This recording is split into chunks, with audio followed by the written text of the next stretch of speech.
Hello, my gorgeous group ones. Welcome to your reading. Thank you for joining me here today. In today's reading, we'll be going over what kind of aura do you give off. What did I write down? What does your aura give, essentially? Okay, so we're going to get into that today. What is your aura? And how do people feel in that aura? Okay, what do you give off, right? Aura vibe, same difference. Now, I've been breaking out real bad on my hands, and I don't know why. I kind of feel like it's because it's the only thing that people can see of me when I do videos on social media.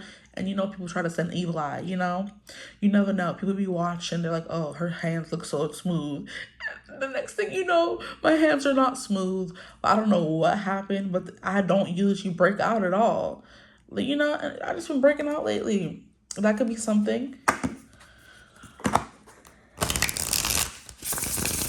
That could be confirmation for somebody out there if you're also breaking out recently. Like, I'm trying not to keep my hand in the frame because of that. Like, can you see that?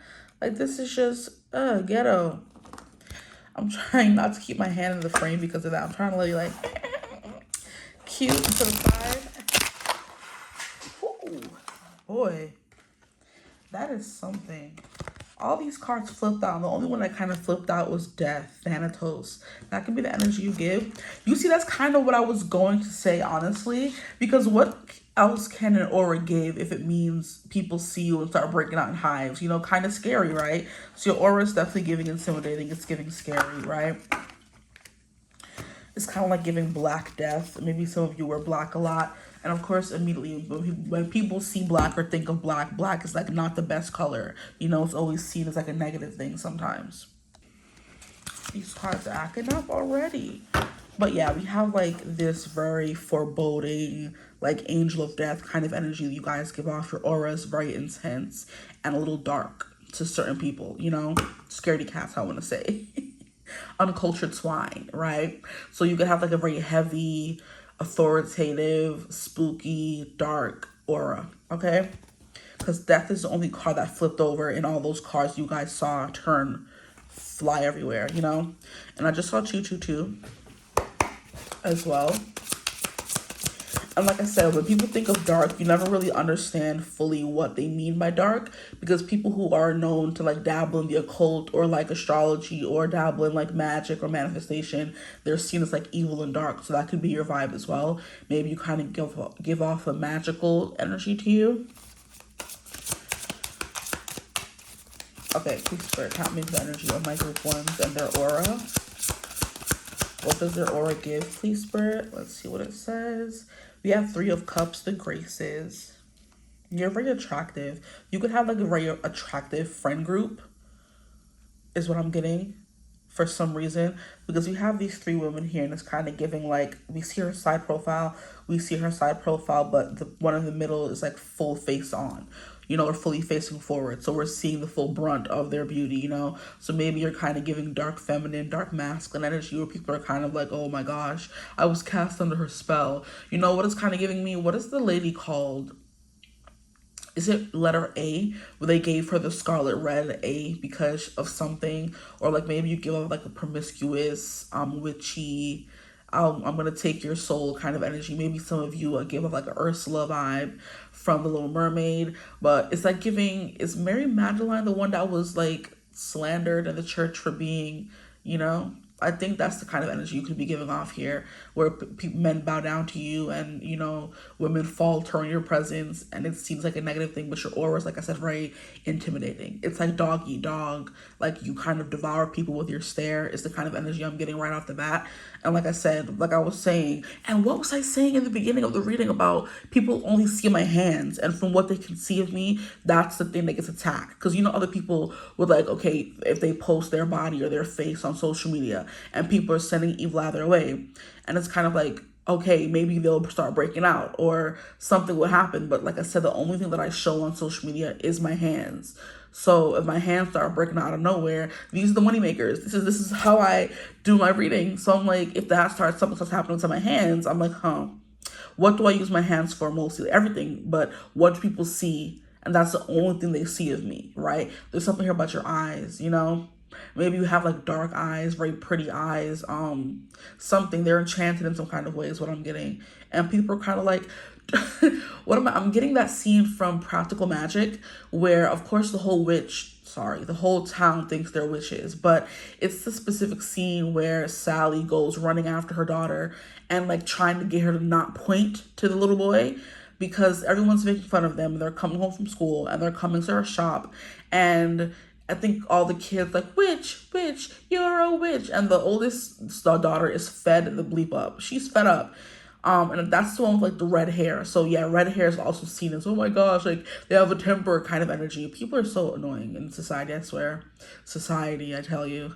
But anyway, in the movie, the girl is like trying to point at him and she's kind of like, I hope you get, and her hand is like roaming and Sally's like, oop, nope. She covers the girl's mouth and holds her hand.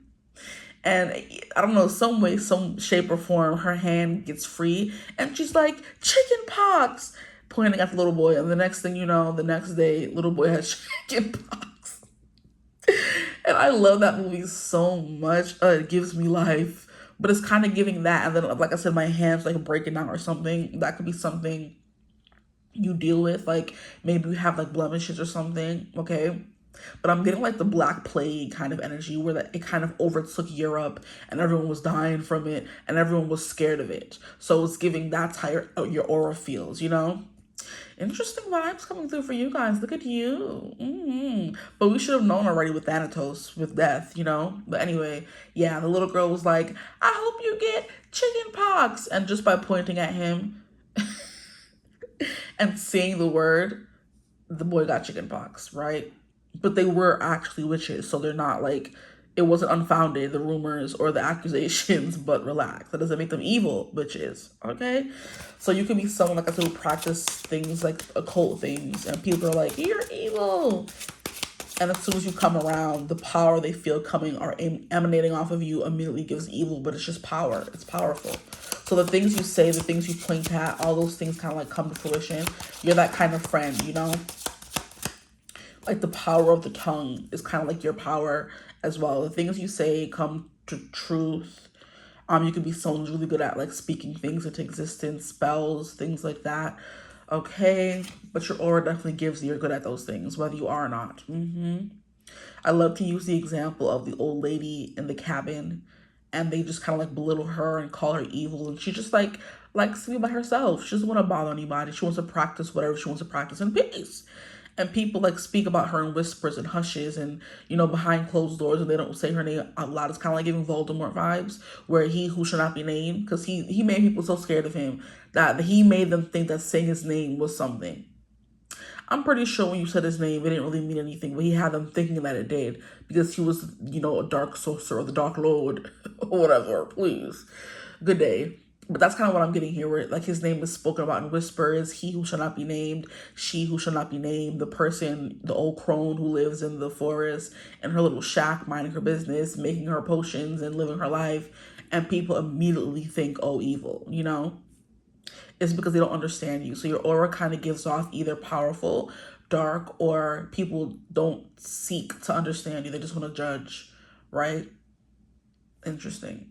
Here we have the full pan. I love that, actually, because I've been watching Percy Jackson. I started watching season 2 on Disney Plus this weekend, and it's so good. Like every time I watch the show, I just get drawn and sucked back into the world of Greek mythology, and I'm just like, it's so nice here.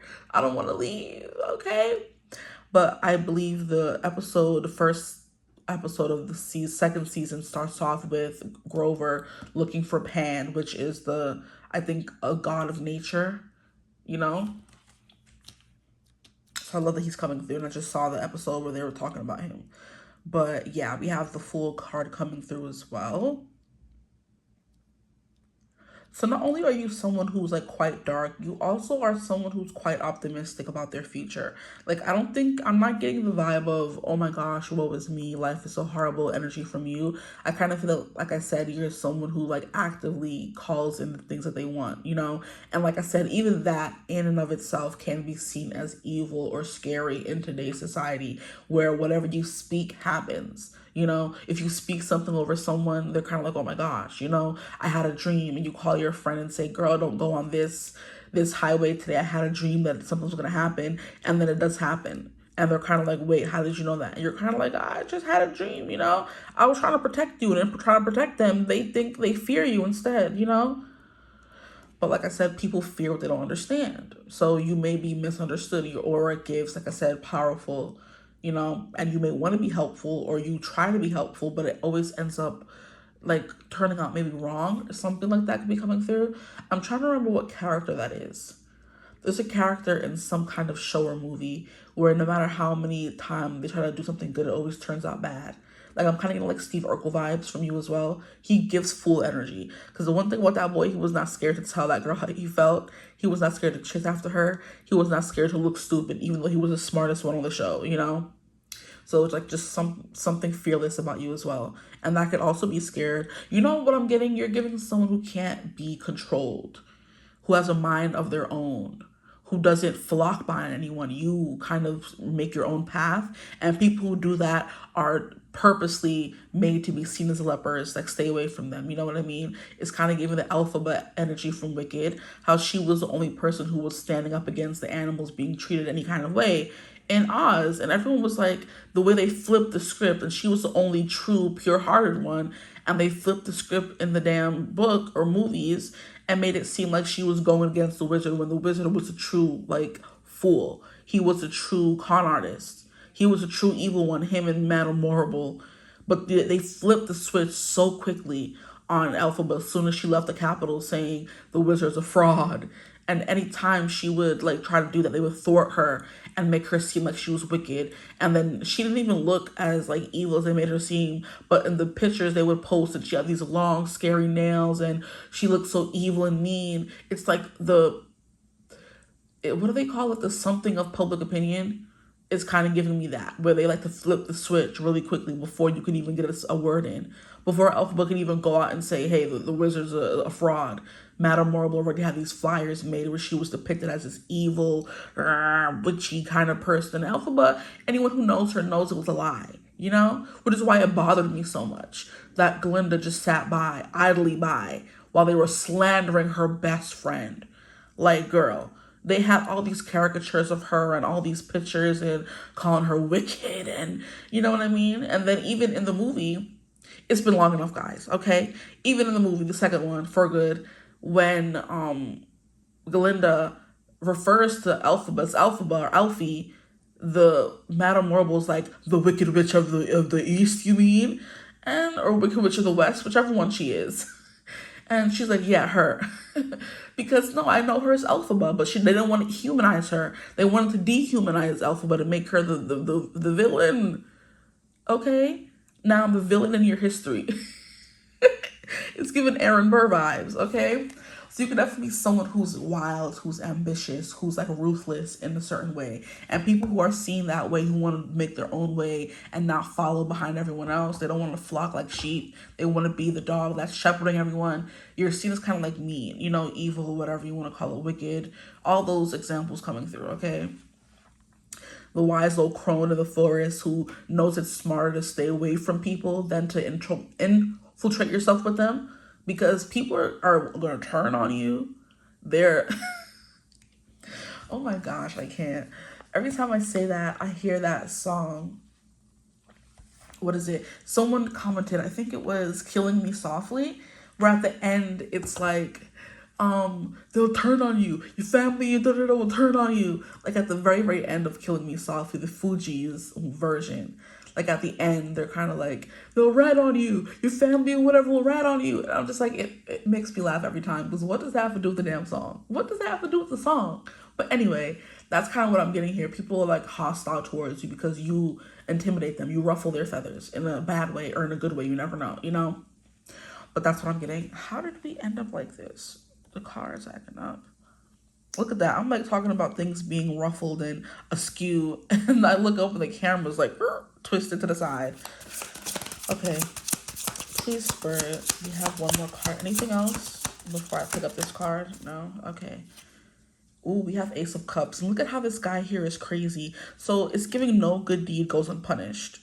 for you guys. I feel like your aura gives that energy. It's giving 𝐓𝐴, where, like I said, you're victimized or villainized for doing the right thing and speaking out against the, what do you call it? The administration that's currently in power, you know.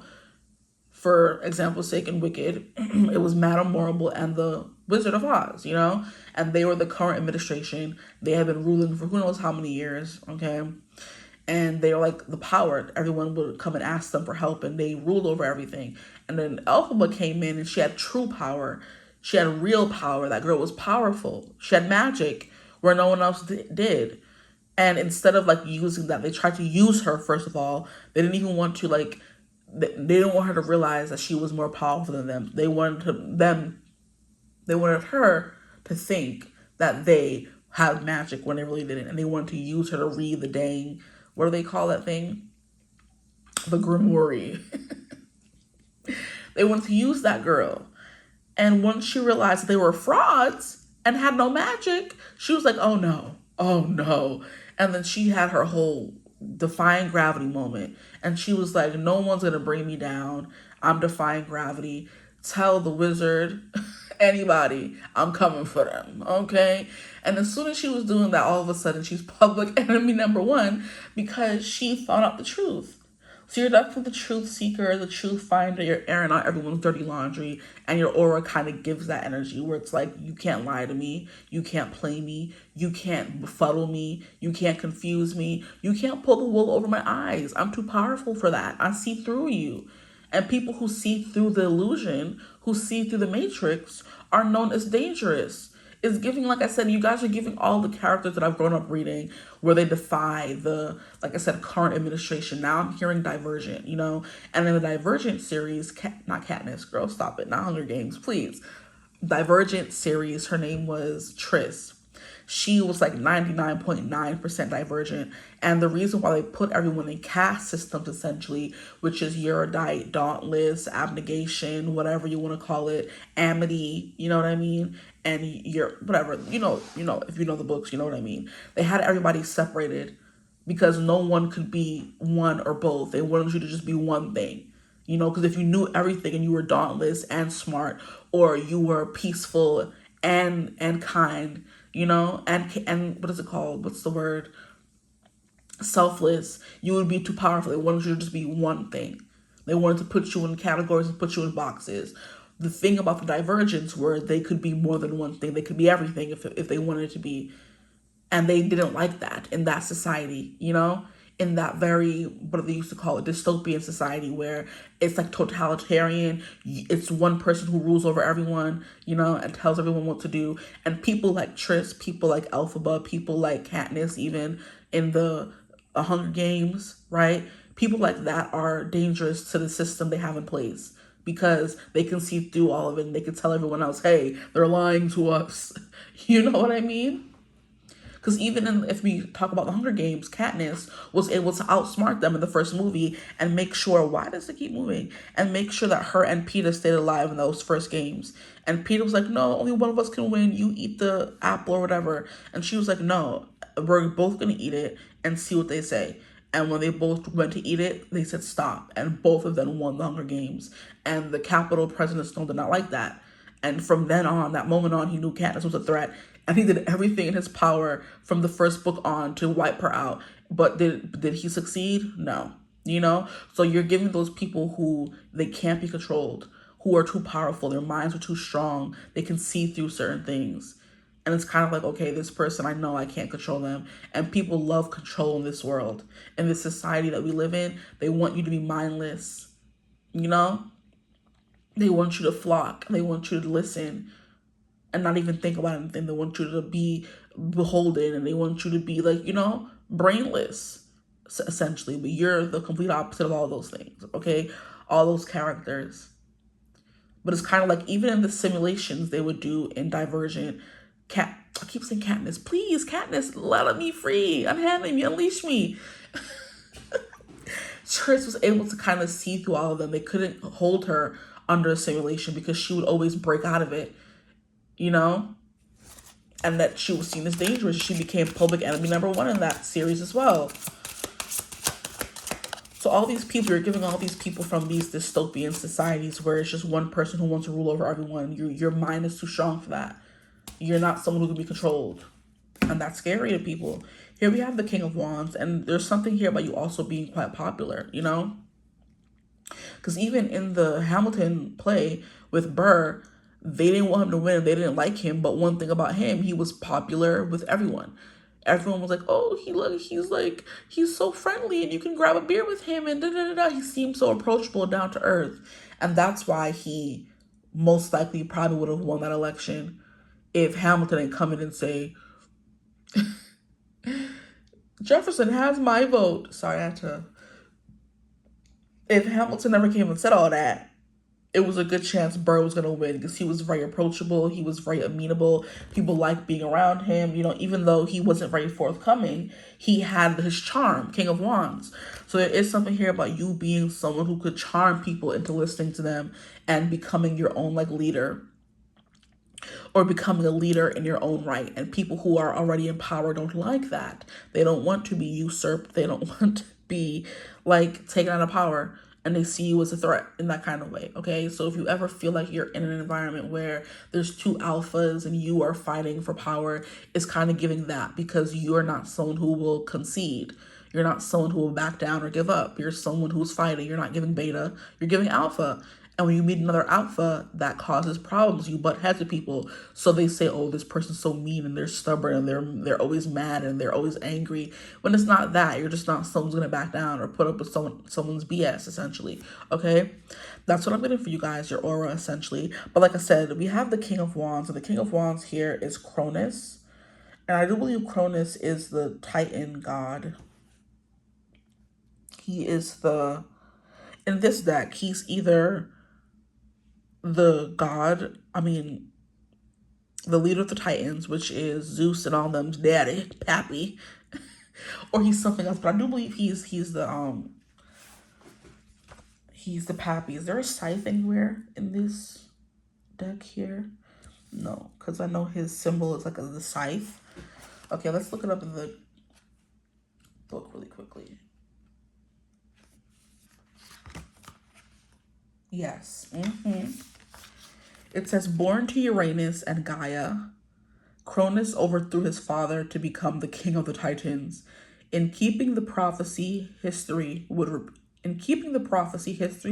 repeat, and Cronus was overthrown by his son Zeus and imprisoned in Tartarus in the underworld. Okay, so risen, which means upright. It's the big picture thinking, leadership, overcoming challenges, masculine energy, and controlling. So you do kind of give off someone who can't be controlled because you're the person who's controlling everything or wants to in that, in that way.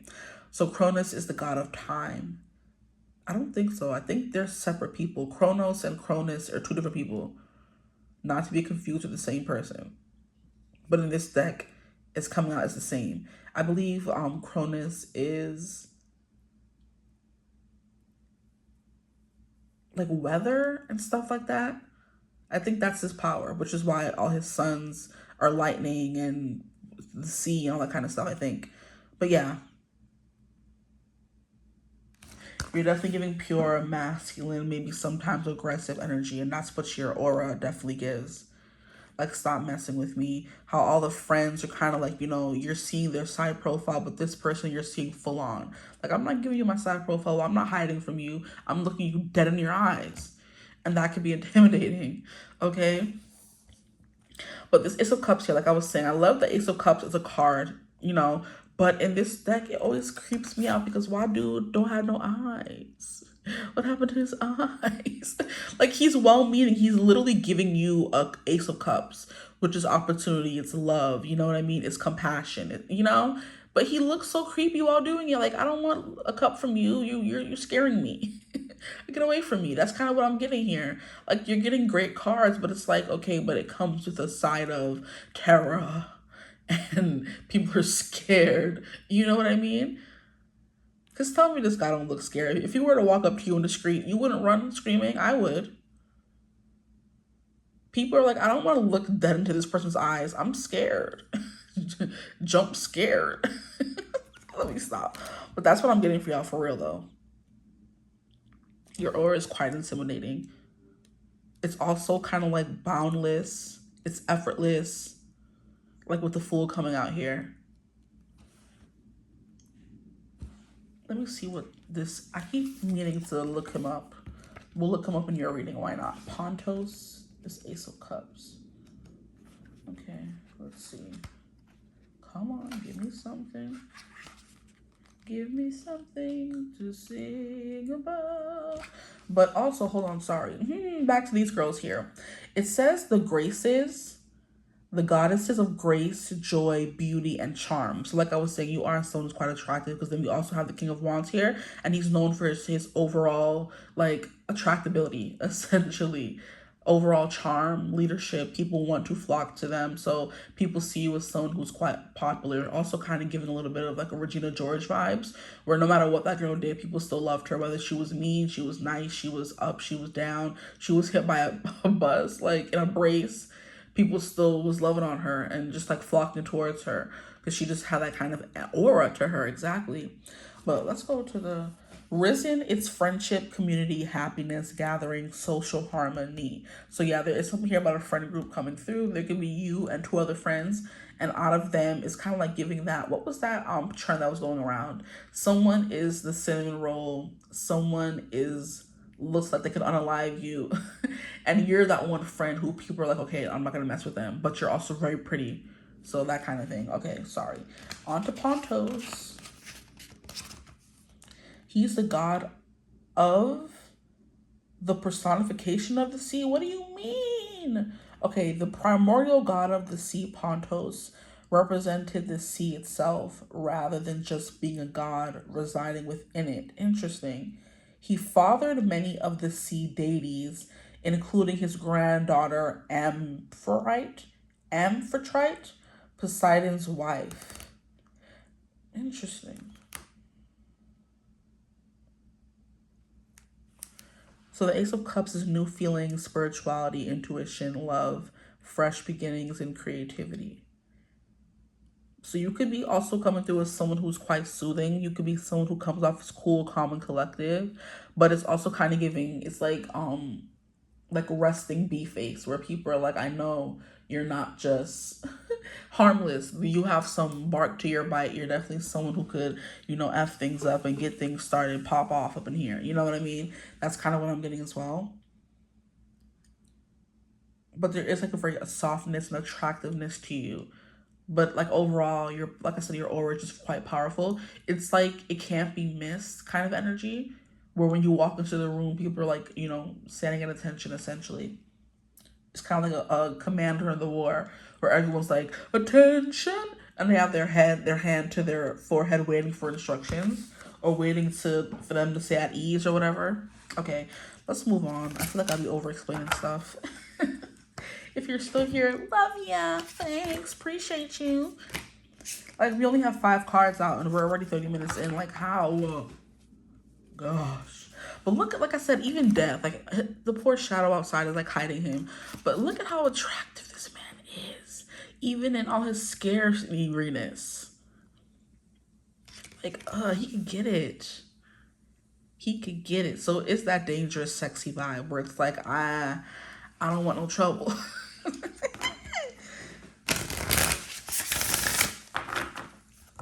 Or what is the saying they be saying on social media now? Easy white chocolate, because he's definitely giving white chocolate.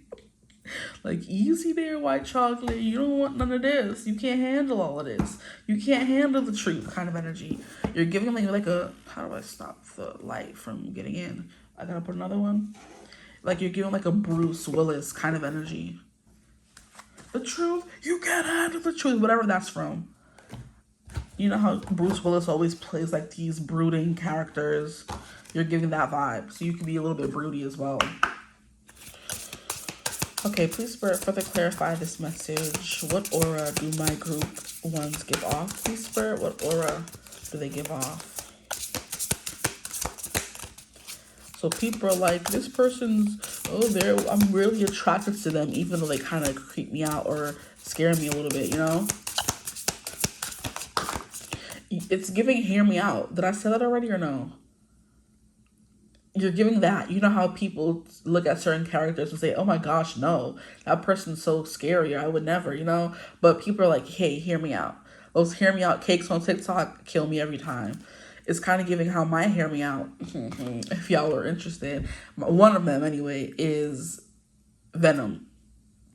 And there's just something about him. I don't know. I know that man looks scary. He's not even a man. He's a cell or whatever. But once he have that tongue out and he's just crazy and just gets like really like rabid and wild, I'm like, yeah, you can get it. Yeah. Okay, so mine is Venom, right? And that's kind of what I'm getting here with the death card, where everyone else would be like, yuck. But certain people are like, I don't know, maybe. Hear me out though, right?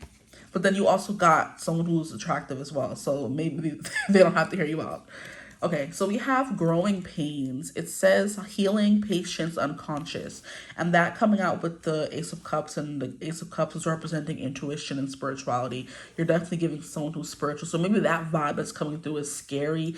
Is the part of you that's connected to the unknown, that's connected to the unconscious, the 5D. And people are like, I don't understand that part of them, so that's scary. Everything else is quite charming, okay? Quite attractive, okay? Very leadership-oriented, very dominant, very controlling, very sexy. You know what I mean? And like a very virile, masculine kind of way. Even if you're feminine, there's something here about the way you get things done, the way you raise your voice, the way you whip everybody into shape. They're kind of like, I like that. So if you're someone who's always been trying to run away from your masculine traits, just know you can't run from it, because it's all up in the aura, child. It's all in the aura. Okay. Let's keep going. There's always going to be a group that gets like leadership, and that's y'all. One or two more cards from this deck, please. Was that exactly 2 cards? Appreciate you.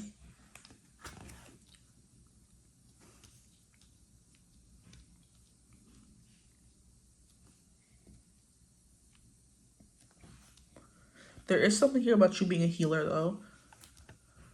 Because this person here, like I said, the Ace of Cups, like, here, take this cup, drink from this, drink that, and it'll make you feel better. You're kind of giving that vibe as well. Very healing, very scary, very attractive, which leads to the whole hear me out. I'm kind of confused here. Energy. Oh, that's funny. Okay. Here we have the shaman. Yeah, look at that. We have the lunatic. People call you crazy. They're scared of you. You're the crazy witch girl, the crazy witch boy, all that kind of thing. But it's like, it's just power they're feeling. I don't know why they're scared. Okay. Here we have Insights Cosmos. And it says, am I crazy or is it just the moon? Both. Both. Yeah, both. And look at how she's like the purple hair, the striking, stunning green eyes. And like I said, eyes was coming through earlier for you. Sometimes people with very pretty eyes, especially if they're lighter, they come off a little scary sometimes, especially when they're this green, in my opinion. There are certain people, especially if you have like a more cocoa, skin tone, you're a person of color, okay? You have some kind of color to your skin, and you have like really light eyes. It could sometimes look scary because people are like, oh, you know what I'm getting? There's this one video that goes on, that goes around on social media where there's a guy who's like just walking, and he has like, he's a black guy, and he has these like really, I think they're contacts, they're really vibrant white, blue, like icy kind of contacts. And he's walking in the park, and he's like wearing all black, literally. And like, I don't know if he was wearing makeup or he has like really like sharp eyebrows or whatever, but he's walking in the park filming himself and just like staring at the camera. And he's like, it's a scary stare. I'm not even gonna lie to y'all. And the girl is like jogging, and then he turns. Sorry. It's just so funny. He turns to make eye contact with her, and then this lady yelps. She's like, oh! And then she runs away. And the guy just looks at her with a straight face, looks her dead in her eyes, and this lady yelps and runs like a skittish dog or something, a kick puppy, and she's like, yo.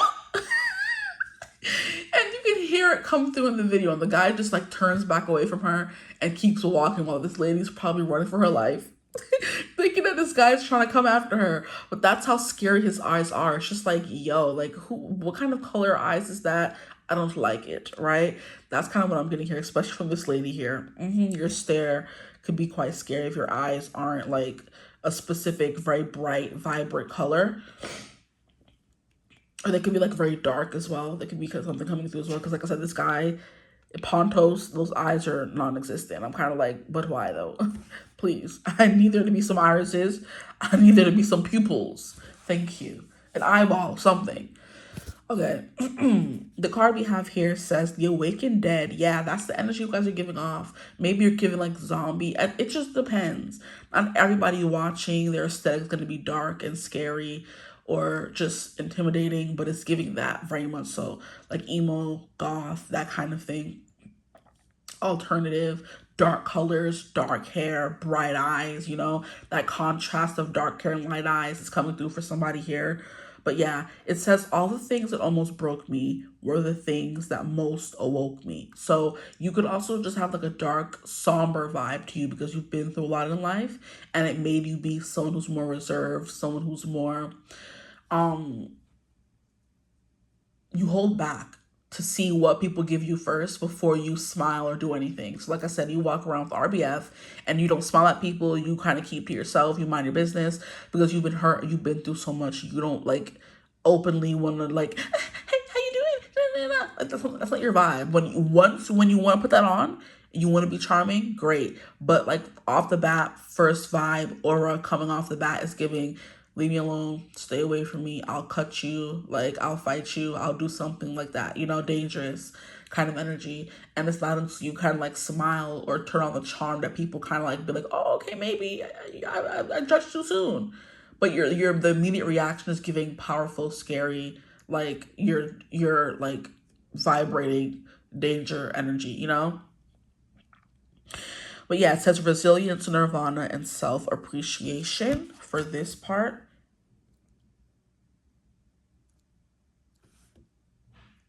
Didn't mean this reading to be this long, but hey, we're having a fun time. I'm having fun, at least. Okay. Anything else? I did want to get some cards or at least one card from this deck here. But you coming through as like growing pains means it takes some time to get used to your aura because it's very, I'm not getting imposing. It's giving like an Aries energy, you know, the god Aries actually, you know, because he's all about like power, force, manipulation, strategy, stuff like that. Like when people first meet you, it's kind of like, ooh, jump scare. But then the more they kind of get to know you and can be around a little bit and you open up more, then that's when the charm and the joy and the beauty kind of comes through, you know? I'm hearing Shine Through by, is his name Goldford? That's when the light shines through, shines through. I think his name is Goldford or something like that. That's when the light shines through, okay? But yeah, and then we have this third eye here. So very strong third eye chakra. And like I said, that can be the main part of you that people are scared of. Your psychic ability, your connection to the 5D, that kind of thing. The darkness you've been through in life. Or it could just be, like I said, your demeanor, the clothes you wear, stuff like that. I just got chills. I kind of like got scared a little bit. You put some, who are you, group one? Please. I got full body chills. Okay. So let's see what comes through. I did one, okay, 2 cards is great. We'll leave it at that. Didn't mean this reading to be so long, but I love long readings, actually. Look, here we have shape-shifting. This, like I said, this theme keeps coming back up. Where behind the mask, very pretty eyes. Look at that, those green, scary eyes. Some people have those green, scary eyes. Look, and then even in this card here, she has green, scary eyes. Not scary, just like very, like you don't see it every day. Eyes like that, eyes like yours.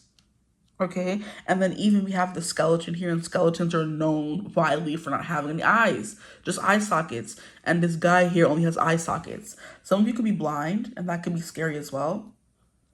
That's the only thing I could think of, like where your eyes would be dark or people can't see it. And when people can't see your eyes, they can't ascertain if you're a threat, you know? So you come off as a little scary sometimes, right? Or maybe you're always wearing dark glasses or shades inside. And people are like, what are you doing? Who wears shades inside? Anyway, Let me stop playing. Okay, transformation is not the loss of what once was. It is the evolution of a more powerful self. So powerful, you're a powerful person. It's because you've gone through so much darkness, right? And you've learned to kind of keep a composed mask for people you want to keep out. And then the people who you want to bring in, they kind of see more of that Three of Cups, Ace of Cups, Fool, and King of Wands energy. But first, right off the bat, you give off death, a glare, a stare, something like that, you know? Like the real you is like behind this mask, and it takes a little bit for people to get to that part of you, right? And then the next card we have here is the Harvest Witch. It says, what sacrifices have you made for the greater vision of what is to be? Look at that: sacrifice, grief, transformation, right? Loss. There's something here about you constantly constantly evolving. There we go. I'm like, excuse me. Constantly evolving, always changing who you are, right? Or being able to actively change who you are. Is the phone overheating or something? Because why you turned off? Yeah, constantly. Maybe that could be something you're too hot to handle. That's funny. But that's kind of what I'm getting here with this Harvest Wish, where you're someone who has put a lot of energy into who you are now, okay, into becoming who you want to be, into becoming this controlled, this composed, this strong, powerful person. It took a lot of cultivating and learning and lessons. And you're here. You made it. Because everyone's scared of you because of the maybe the control that you have as well of yourself. And not just other people, because you have so much control over yourself. And it's kind of giving me someone who is not easily swayed by drugs or alcohol or sex or whatever. You know, it's giving that Drake song where he's like, they're mad at me because I don't succumb to like being swindled or whatever with sex, you know? I don't know what song it is, but it's kind of like giving that. Is it God's plan? Maybe not. I don't know. But there's a song where he's kind of like, they don't like me because I can't be bought or swindled or swayed with sex or favors, you know? Other people are like, oh yeah, give me that and I can do it. And he's kind of like, nah, I think I'm good. You have like self-restraint. So if someone's giving you some alcohol, you're kind of like, nah, I'm good. Someone's giving you a cigarette, nah, I'm good. Someone's giving you something to, you know, literally telling you, hey, go slap that person over there and I'll give you $1,000. Nah, I'm good. I'm not that desperate. Even if you are desperate for money, you're kind of like, nah, I think, you know, I'm gonna say no. I'm gonna have to bow out on that. And that's annoying because people want to control people and you can't be controlled.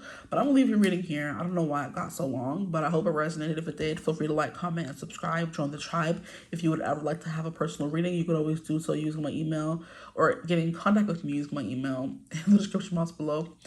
But I do hope you're having a beautiful, wonderful day. Hype the video, and remember, I have memberships now on the channel if you want to join the memberships. Yeah, you go, the link will be right by the timestamps, right above the timestamps in the description box. Join the memberships and let me know what you guys want to see on the side, right? Okay, so yeah, I hope you're having a beautiful, wonderful day as always, and I'll see you guys in the next one. Mwah. Bye. Hello, my gorgeous group twos. Welcome to your reading. In today's reading, we're going to be getting into what kind of aura do you have and what kind of aura or vibes does your aura give off? That kind of thing. So we're getting into your aura. And we're going to figure out how people view it or feel it or experience that aura. Okay? So pretty simple, pretty straightforward, very fun. Group one was very fun. So I'm excited to get into your reading. So let's get into it. Immediately, I'm giving a calm, cool, and connected. Not connected. Wow, that's crazy. Yeah. Y'all know the saying, cool, calm, and collected. I meant to say that, but I said calm, cool, and connected. So that's great. So you could be someone who's like very cool, very chill, very popular. You're very connected. I'm kind of getting the energy of when I meant connected. It could mean you're connected to like spirituality, connected to the ether, the divine, whatever you want to call it. But I'm also getting you have connections with people. So you're seeing someone who is very, I guess, sociable, right? It's giving Libra vibes. They have their energy of being a little bit hard to get to know because they're air signs. So they're quite flighty, but they're the more flirty, charming, friendly, you know, of the air signs. And not even, because we have Geminis and then we have Aquariuses. They're all very sociable. They're all very like good to get, not easy to get to know, because they're all very hard to get to know actually, but they're all very like, you know, forthcoming, very open, I feel like, energies, you know, when it comes to conversations, making friends, that kind of energy. So that's kind of coming through for you guys. You have a lot of connections in the world. That could mean like amorous connections, you know? Yeah, you have a lot of lovers out there. You have a rosa, okay? Or it's definitely giving that you have a lot of different people that you know in the world, where you have different groups that you connect with. And it's kind of like the person who knows everybody in school. They're cool with the jocks. They're cool with the goths. They're cool with the band nerds. They're cool with the cheerleaders. They're cool with the teachers. You know, that kind of energy. Okay, enough blabbing. Obviously, this card wanted to come out. Oh, both of these cards. Okay, the first card we have is Ace of Swords, Chaos. That makes a lot of sense. You're someone that people can't get a hold on because you have so many different friends and acquaintances, or a bunch of different energies in one. And people can consider that to be chaos when you don't want to pick a side. You know what I mean? Okay, so if you're someone who gets along well with everyone, and then it's like, what is the saying? A friend of all is a friend to none kind of energy. So you could definitely be very Gemini, Libra, and Aquarius coded. You have a lot of air in your chart, and people kind of feel like a friend to all is a friend to none. You can't be friends with everybody and say you're friends with me, because if it comes down to it, whose side are you going to choose? And that's where the Libra energy more so comes in, that I was picking up, you know, initially, because Libras have a hard time like picking a side, because they're either this or they're that, but they are also very just, which is why it's like I don't want to discriminate one group of people to get along with one group of people, you know? It's kind of giving that energy. So you could be a little wishy-washy in your energy, or someone who's like very nice and doesn't want to make people upset, you know? Okay. It's like not goody two shoes, but how can I describe it? You don't want to stir up the drama, which is why you're someone who's always cool, calm, and collected. So people don't feel the need to start getting crazy around you, you know? Because then when it comes time, you may not be able to defend yourself because you're someone who likes to keep the peace, or you don't like chaos, right? But then we have actual chaos coming through. But Ace of Swords is, you have like a very chatty, like it's giving skittish. It's kind of giving someone who's always looking around because they're trying to figure out, like they want to read people before they get read. It's kind of what I'm getting as well. You know, I'm getting that specific, I think it's like a fact or something like that. I'm hearing factoid. You guys could be giving nerds. Not in a mean way, because I definitely resonate as a nerd, but it's like giving factoid, actually, this is truth, whatever kind of energy. That came through very clearly, the voice and everything. Okay, later. And what else was I getting? Yeah, how back in the days before we could speak, the only way we could like discern if someone was friend or foe was to read their eyes and read their face. So your son was kind of like very skittish, always looking around, trying to make eye contact with people and figure out the vibes in the room before things pop off. So it's kind of like giving anxious, that kind of someone who's always right by the door, ready to run when things get bad kind of energy. So you're giving like someone who's like, I don't know, how can I describe it? Like, it's not giving criminal, but it's definitely giving like careful, nervous, those kinds of songs and signs, relax. Those kinds of things are coming through, where it's like, I can't get too close to nobody. I don't, mistrustful maybe, right? Which is why your aura is very chaotic, because in your mind, it's very chaotic. You're kind of like discovering, is this person friend or foe? Can I trust them? Should I be this person? Should I be that person today? Should I be this person? You know, maybe you have like, how can I describe it?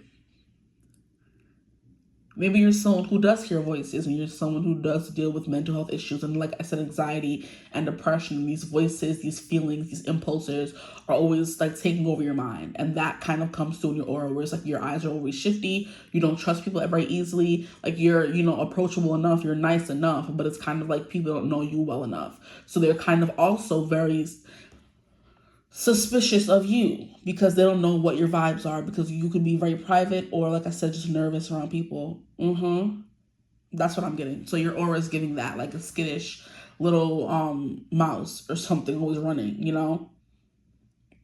Okay. And I love how so far every card that comes out first for each group has been like a very dark energy. So I do feel like it's kind of like I said, chaos is coming through. It's like I'm hearing entropy, and entropy is like everything everywhere all at once. There's no method to the madness. So you could be someone who has ADHD. That could also be something as well, where you can't calm your thoughts. You can't get a hold on something. You seem to be all over the place, right? There's a bunch of different pieces of you. It's kind of giving, I'm seeing like Inside Out, where Riley has all of her emotions in her mind and they're always trying to fight for control. So one minute you could be angry and the next minute you're sad, the next minute you're happy, the next minute you're ennui. I'm sorry, I can't. But yeah, that kind of energy. You could be someone who's funny as well, but your energy comes off as like quite like chaotic, right? Okay. I said all that to say chaotic. The next card we have is the Nine of Cups. Interesting. And it's funny because I was just reading about her earlier. She is the daughter of Poseidon, I think. Or the wife of Poseidon, correction. She's the wife of Poseidon. Her father is Pontos, that creepy Ace of Cups dude in the deck. I was reading about him and they mentioned her. So Amphitrite. I'm also hearing amphitheater, so you can be someone whose aura is quite loud, and that's kind of what I'm getting. People get a bunch of different hits on you at 1 minute, and they're kind of like, wait, what's up with this person? Are they cool? Like, should I approach them? Should I walk away? I don't understand, you know, because it's like everything is like a bouncing all around in your head, and you probably don't even know what's going on in your head at any given moment. They're like, I don't know if I should approach them. They're getting kind of crazy. You know what I'm giving? I'm getting what's his name? Crazy Steve from iCarly. Sorry, excuse me. His name is Crazy Steve from Drake and Josh, where at any given moment, everyone was walking on eggshells because he had a tendency to blow up on people, and they're kind of like, oh, we're scared, you know what I mean? He's unstable. That's the energy I'm getting from you. Your aura gives unstable, right? In the good way, the bad way, you can't sit down, can't stop talking, or you sit down and you can't stop talking, or 1 minute you're up, 1 minute you're down, 1 minute you're all around, that kind of thing. You know, 1 minute you're screaming, the next minute you're laughing. It's kind of like, you know, yeah. That energy, right? But then we have the Nine of Cups, okay? The Nine of Cups seems to be someone who like has it all, because Nine of Cups is the energy of wish fulfillment. So whatever you want, you get. So you have like I said, a magnetic charm to you, like Libras do, where people are like, are you fake or do I like you? We don't know which one yet. We're constantly going up and down. Yeah. And chaos is the scales that are constantly out of balance. And that's what you're getting. You're giving, actually. Okay. So you can have like a lot of Libra placements, but I'm definitely getting chaos somewhere. And here we have Page of Wands, Tamira. Yeah, so it's definitely giving like very youthful, bouncing off the walls. Okay, maybe some people consider you to be like quite childlike or toddler-like, if that makes a lot of sense. You know, toddlers don't know how to sit down, right? And like when they're quiet, you should be worried. When kids are loud, you know they are. When they're quiet and you can't hear them or see them, that's when you gotta go find this person. So I feel like your energy is quite, your aura anyway, is quite loud. And when you're quiet, people find it weird because they're kind of like, wait, this person is like, when my toddler's too quiet, what are they doing? What are they up to? You know what I mean? I'm just giving someone who's like just, you know, when people are excited in television shows, they kind of like vibrate with excitement. That's what I'm getting for you guys. So your aura is very like I said, entropy. It's giving, you know, the diagrams they used to use in school to show us what gases were like, the particles in gas versus the particles in liquid or solids. In solids, they're all packed together so they don't move easily. In liquids, they're kind of like more, right? A little bit more fluid. And then when it comes to gas, they're like bouncing all over the place. That's what I'm getting for you guys. Your aura is very, it can feel like it's destabilizing or unsecure. I don't want to say insecure. I think it's like you're not secure. Like a gas or gaseous. That's an interesting way to describe somebody's aura. Gaseous? Gosh. Okay. The next card we have is the Eight of Swords, Medusa. Yeah, it's like you're always worried about something. That could be something as well. Or people feel worry in your aura. Because maybe you never feel fully stable or safe. So you always feel suspicious of something, and people are like, are you good? Like, Molly, what's good? Okay, the cards are coming out quite quickly. We have Five of Wands, Zealous. Who's there? He looks also quite suspicious, does he not? You're looking at people like, can I trust you? This is funny. And Medusa is like, has a bad rep, I feel like, but when you look at her, she turns to stone. So it's kind of giving 1 minute, either way, you're aura is chaotic, but one minute you may be calm, cool, and collected, the next minute you're chopping off people's heads, like no, unstable, right? And the Page of Wands does give me toddler energy because pages are known as the kiddies of the court cards. They're known as the inexperienced, the novice, the too much energy, the overexcited all the time. You know what I mean? When you tell your child, it's like a kid hopped up on sugar is what your aura gives. Like I said, that gas particle just always vibrating and moving and not staying still is the energy coming through for you guys. Okay. Interesting. I feel like people are like, I wish my aura was that lively. Maybe you attract a lot of people. Like I said, with that charm coming through with the Libra, you have a lot of friends because you have all this energy to make all these friends and actively try to relate with a bunch of different people. And most people are kind of like, I don't have all the energy to have all these damn friends. I need just one friend group and that's it. You're kind of like, no, I need that constant stimulation. Sorry, look at that. Stuttering could also be a thing. Talking fast, walking fast, moving fast. It's kind of like you're like a live wire is how your energy can be explained, your aura. But it's kind of like that kind of energy. I need to be constantly stimulated by all these different groups of people. I can't just have one friend. I have to have 10, 20, 30 even, you know? So you're definitely giving social butterfly. And social butterflies to me are definitely the air signs because they're the butterflies that are always moving around. And when I think of a social butterfly, I think of Libras essentially. But I'm also thinking of, there's a deck that I have. I think it's the Astro something deck. But on the deck, it has two twins and it has a butterfly. And Geminis are also known as social butterflies, but so are Aquariuses. So, like I said, prominent air placements coming through for you guys. And air is literally like gas. You know who you're giving me for character comparison or whatever? Aang. From Avatar: The Last Airbender, when he first came on the scene, he was just like, he had his moments of being very quiet, had his moments of being very sage, of being very introspective, serious, mature, but those are far and few between. He was very much a very happy, vibrant, like always vibrating with happiness and joy and laughter and playfulness kind of energy. That's what your aura is kind of giving me. That's the best way to explain it, I feel like. Like would you call Aang unstable? Maybe when we first met him, right? But there was always a sageness to him because he was also an air nomad and they instilled that thoughtfulness into their children from young. So he was always like, don't kill, pacifist kind of energy, but also had friends in every dang nation. Child, yes, Aang is the best example. He's what I'm getting here for you guys. And like I just remember like when we first meet him in like one of the beginning episodes, he kind of like goes in like a circle on an air ball. So the air ball's like spinning beneath him. He's like standing on it and like chill and very zen. So like you kind of thrive in chaos is the energy coming through. Like I said, you need constant stimulation. You can't just have one friend. Maybe some of you can't have one lover. Like if you always wonder why you get bored easily, that's kind of why, because your aura, your energy, the person you are is a little chaotic. I'm getting like Uranus vibes from you, where you need to always be like surprised and things to come out of nowhere and unexpected and things like that, Things can't get too predictable for you or else life would get boring. So that could be something you should, I guess, look into. Maybe some of you here are like polyamorous. You don't want to just have one connection. And I said some of you, not everybody. Okay, thank you. Yeah, and you need constant partners because you need that constant stimulation. Maybe one day you need a nice, sexy, older partner, right? And then the next day you need someone who's more lively. Then the other day I can't stand me sometimes, child. I can't. But yeah, the next day, you need someone who's like more of an artist and more artsy and thoughtful. You need someone who's like just a hardcore partier. And you just need all of that, whether you find it in friendships or lovers or whatever. You know what I mean? That's the kind of person you are. So you get bored quite easily and your aura comes off as that. Where you can't sit down for long, you can't get too comfortable, you're always moving, trying to get better. This could also be taken as someone who's very ambitious because we have Page of Wands coming through here. But Ace of Swords, chatty, okay?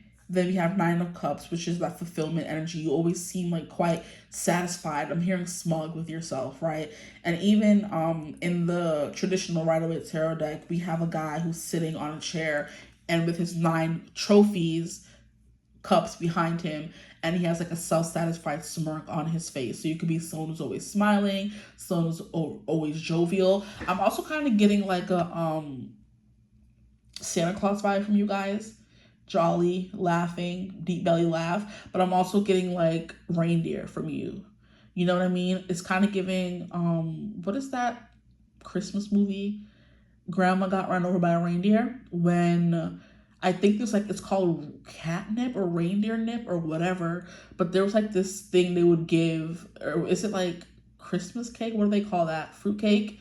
They would give it to the reindeer and they would like just like have so much energy and bounce off the walls. And I think that's what happened in the first, not the first movie, but you know the movie if you've seen it. Grandma got run over by a reindeer. Someone feeds the reindeer something, or yes, before Santa Claus takes off, they feed the reindeer something, or no, they give the grandmother something.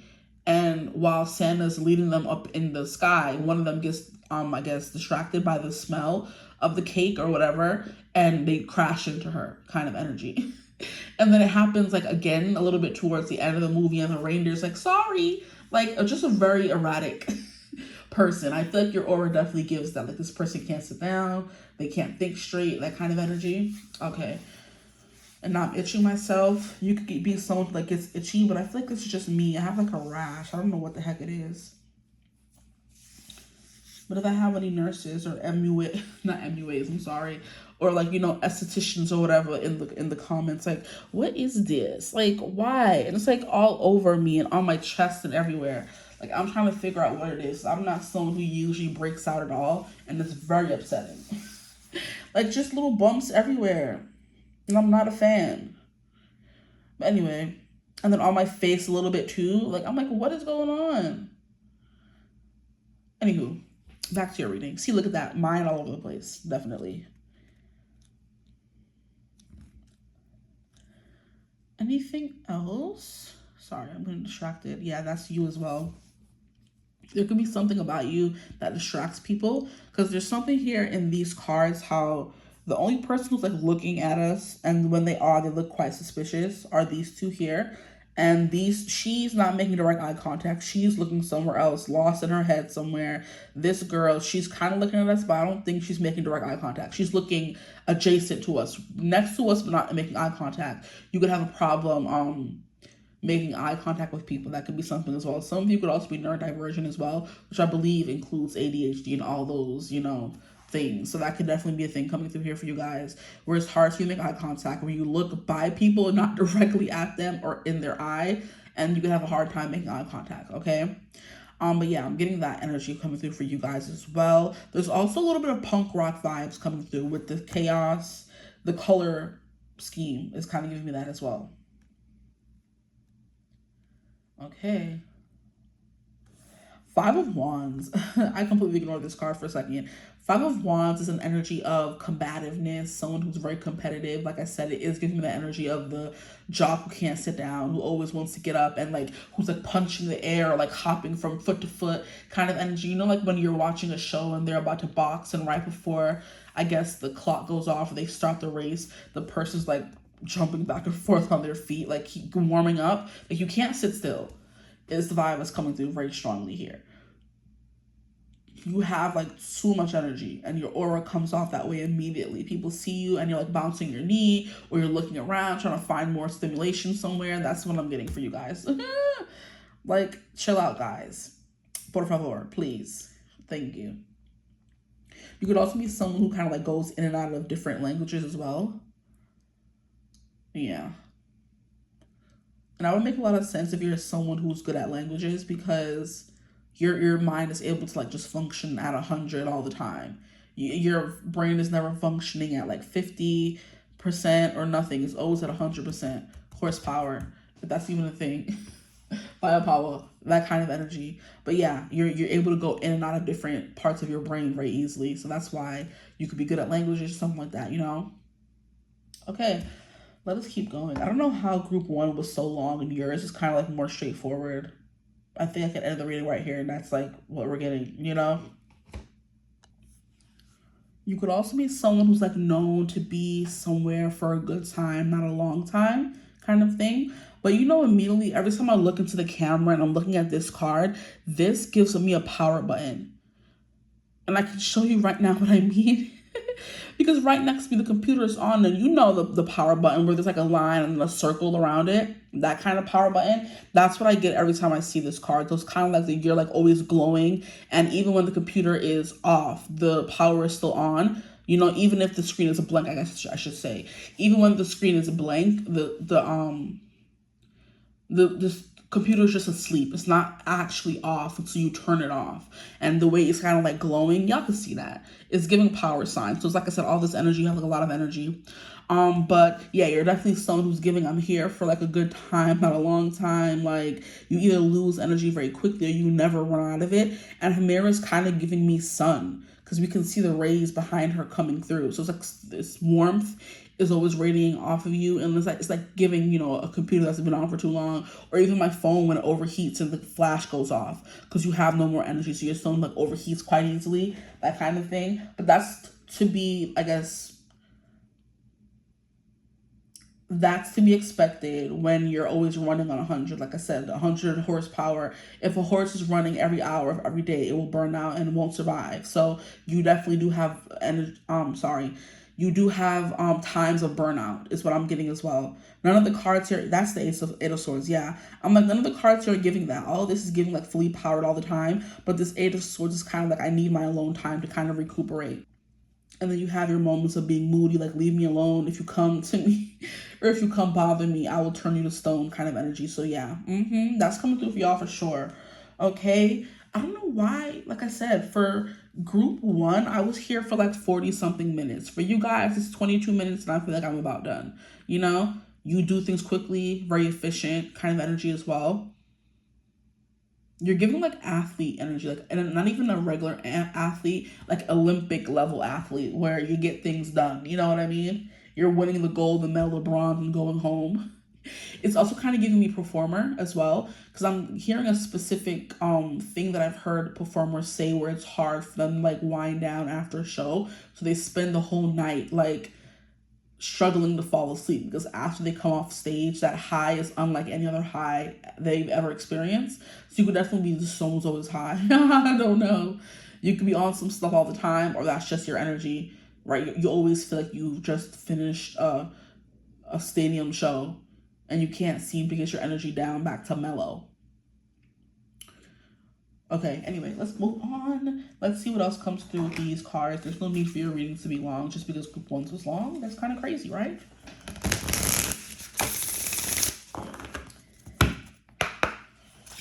Okay, oop, that was fast. Your cards have been coming out fast. Here we have Goddess of the Sea. It's time to come home. Interesting. It's time to come home. Goddess of the Sea says abundance, purification, and ego. Purification, that's what I'm getting a little bit with that toddler page kind of energy, where everything seems to be new and fun to you. You don't get bored, or you do get bored quite easily, but you go into every experience like it's new and fun, or you need that. Here we have grow together. Find those who inspire you to bloom. I'm hearing that song by Ben Platt, Grow As We Go. Grow as we go, grow as we go. Oh. Grow together, community, connection, reciprocation. And isn't that the first blunder I made in your reading? You seem like someone who is cool, calm, and connected. And I meant to say collected, but connected came through. And now we have connection coming through here as well. Find those who inspire you to bloom. You're definitely someone, like I said, who comes off as very friendly and open. But people don't really know the real you. You know, you could have a lot of real yous. Like, not too much, not to make jokes, but you could have a lot of real yous and you don't allow people to see the true core of you, but the person you do show them is a portion of the real you. So that's good enough, right? You don't let them get deep, because them air signs be running for their life when it comes to feelings, child. There's a reason why they're called flighty. They're going to be with you one night and they're going to be gone the next in the wind. It's giving carny. How the carnival only comes around to your neighborhood or your city for a few days or a few weeks and then they gone with the wind. They pack up and go and never to be heard again. What is the other people that love to travel? Gypsies, kind of giving. The Roman nomad, kind of. And didn't I say you're giving air nomad? Yeah, you're here 1 second, gone the next, child. You give that kind of energy to people, like it or not. That aura is giving, they're a love them and leave them kind of person. If we're going to be tapping into the more romantic side of what your aura gives off as well. It's giving, they're not going to be here for long.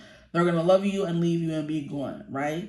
Now, I guess it just depends on who you are specifically as a person and what you actually want. You may not be the love them and leave them type, but that's what your energy, your aura kind of gives off. Especially, like I said, if you're someone who's always seen hugging on people and always talking to someone, people are kind of like, oh my gosh, like, come on, you for the streets kind of energy. Because why you have so many friends, why you have so many acquaintances, and you know what I mean? And I heard that you're still single. That's crazy. Not too much. Don't piss me on. People be in your business group too. Talking about and still single. And you can have lots of friends. What's up? Anywho.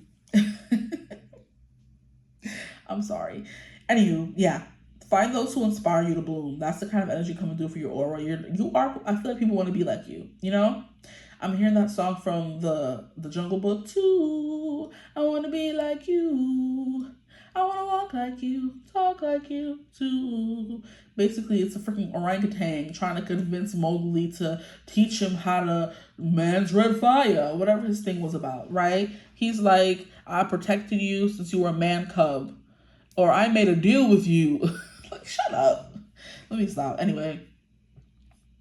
Yeah, it's like that orangutan trying to convince Mowgli to teach him how to control man's red fire. And Mowgli's like, I grew up in this dang forest with y'all. What in your right mind would make you think that I know how to control fire any better than you do? Like, I don't even know what it's called. Like, come on now, orangutan. Okay? But it's definitely giving like that vibe. People want to be like you. Or they think you have the answer and you know certain things, you know? And I think that was coming through on one of these cards here. Was it not? No.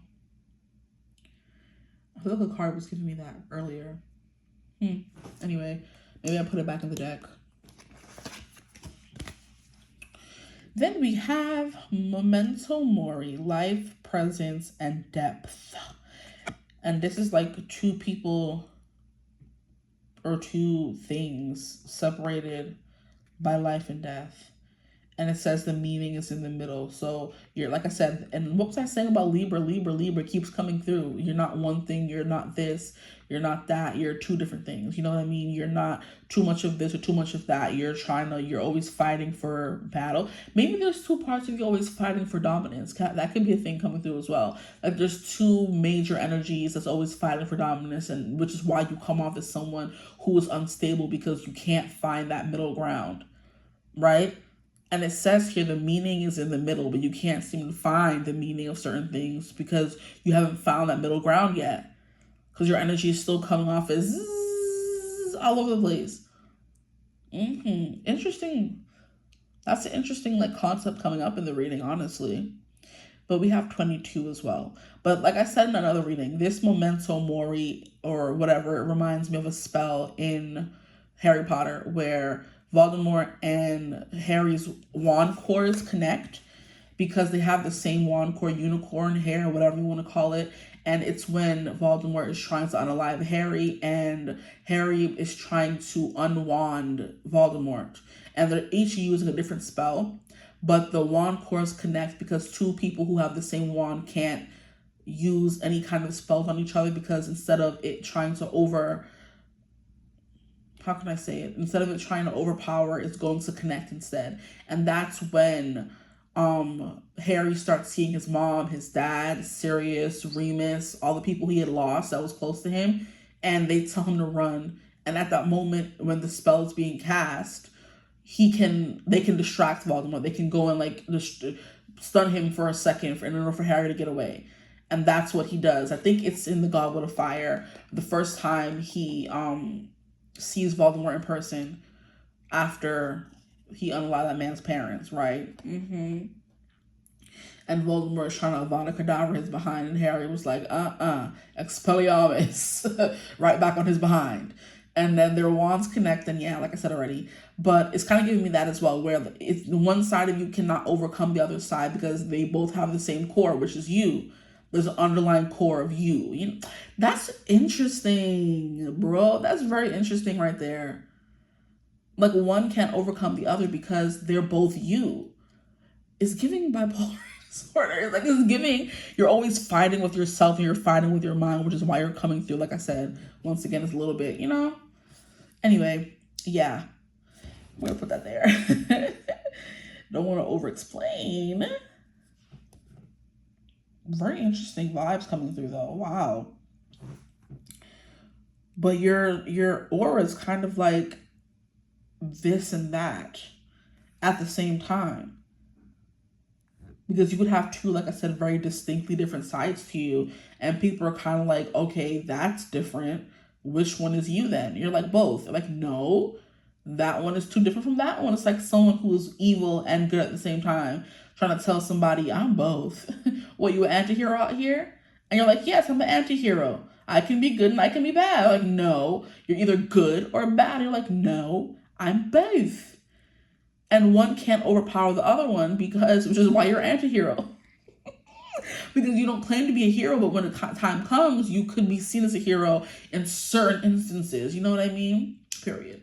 Anyway, that's what I'm getting for you guys. I'm going to pull from one more deck before I leave y'all. One more.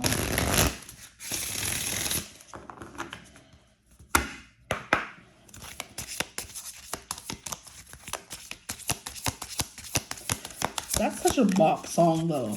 Like, what, I want to be like you.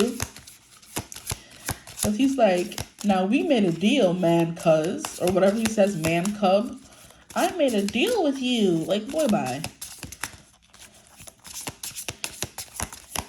To teach me the secret of man's red fire and make my dreams come true. That could be you. Like I said, you're Mowgli and everyone else like this orangutan trying to come and steal your shine and what makes you uniquely you. And you're kind of like, I have no idea what makes me me. I can't tell you the sauce. I don't know the damn ingredients. I'm just being myself, child. And they're kind of like, I made a deal with you. I'm sorry, that damn monkey was pissing me off in that song. Just leave Mowgli alone. Okay. He was a bit of an anomaly as well because he was a human that grew up in the animal kingdom. Okay, let me ask a question. You didn't need to. We have cacao. You are loved, you are held, and you already are everything you seek. Oh, how beautiful. That's gorgeous. You are loved, you are held, and you are already everything you seek. Oh, my heart.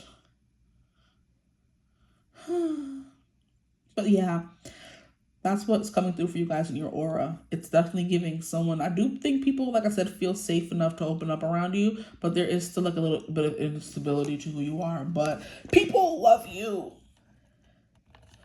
The people are pleased. Okay? Even if you are someone who can be a little bit of this and a little bit of that, people still like you for it. You know what I mean? Or they just want to be around you to kind of uncover what this thing could be, right? Here we have a maple tree, and it says, there is change coming that is so big it will shift all that exists. Exactly. That is absolutely tying into what I've been saying so far. So that's my little confirmation right there.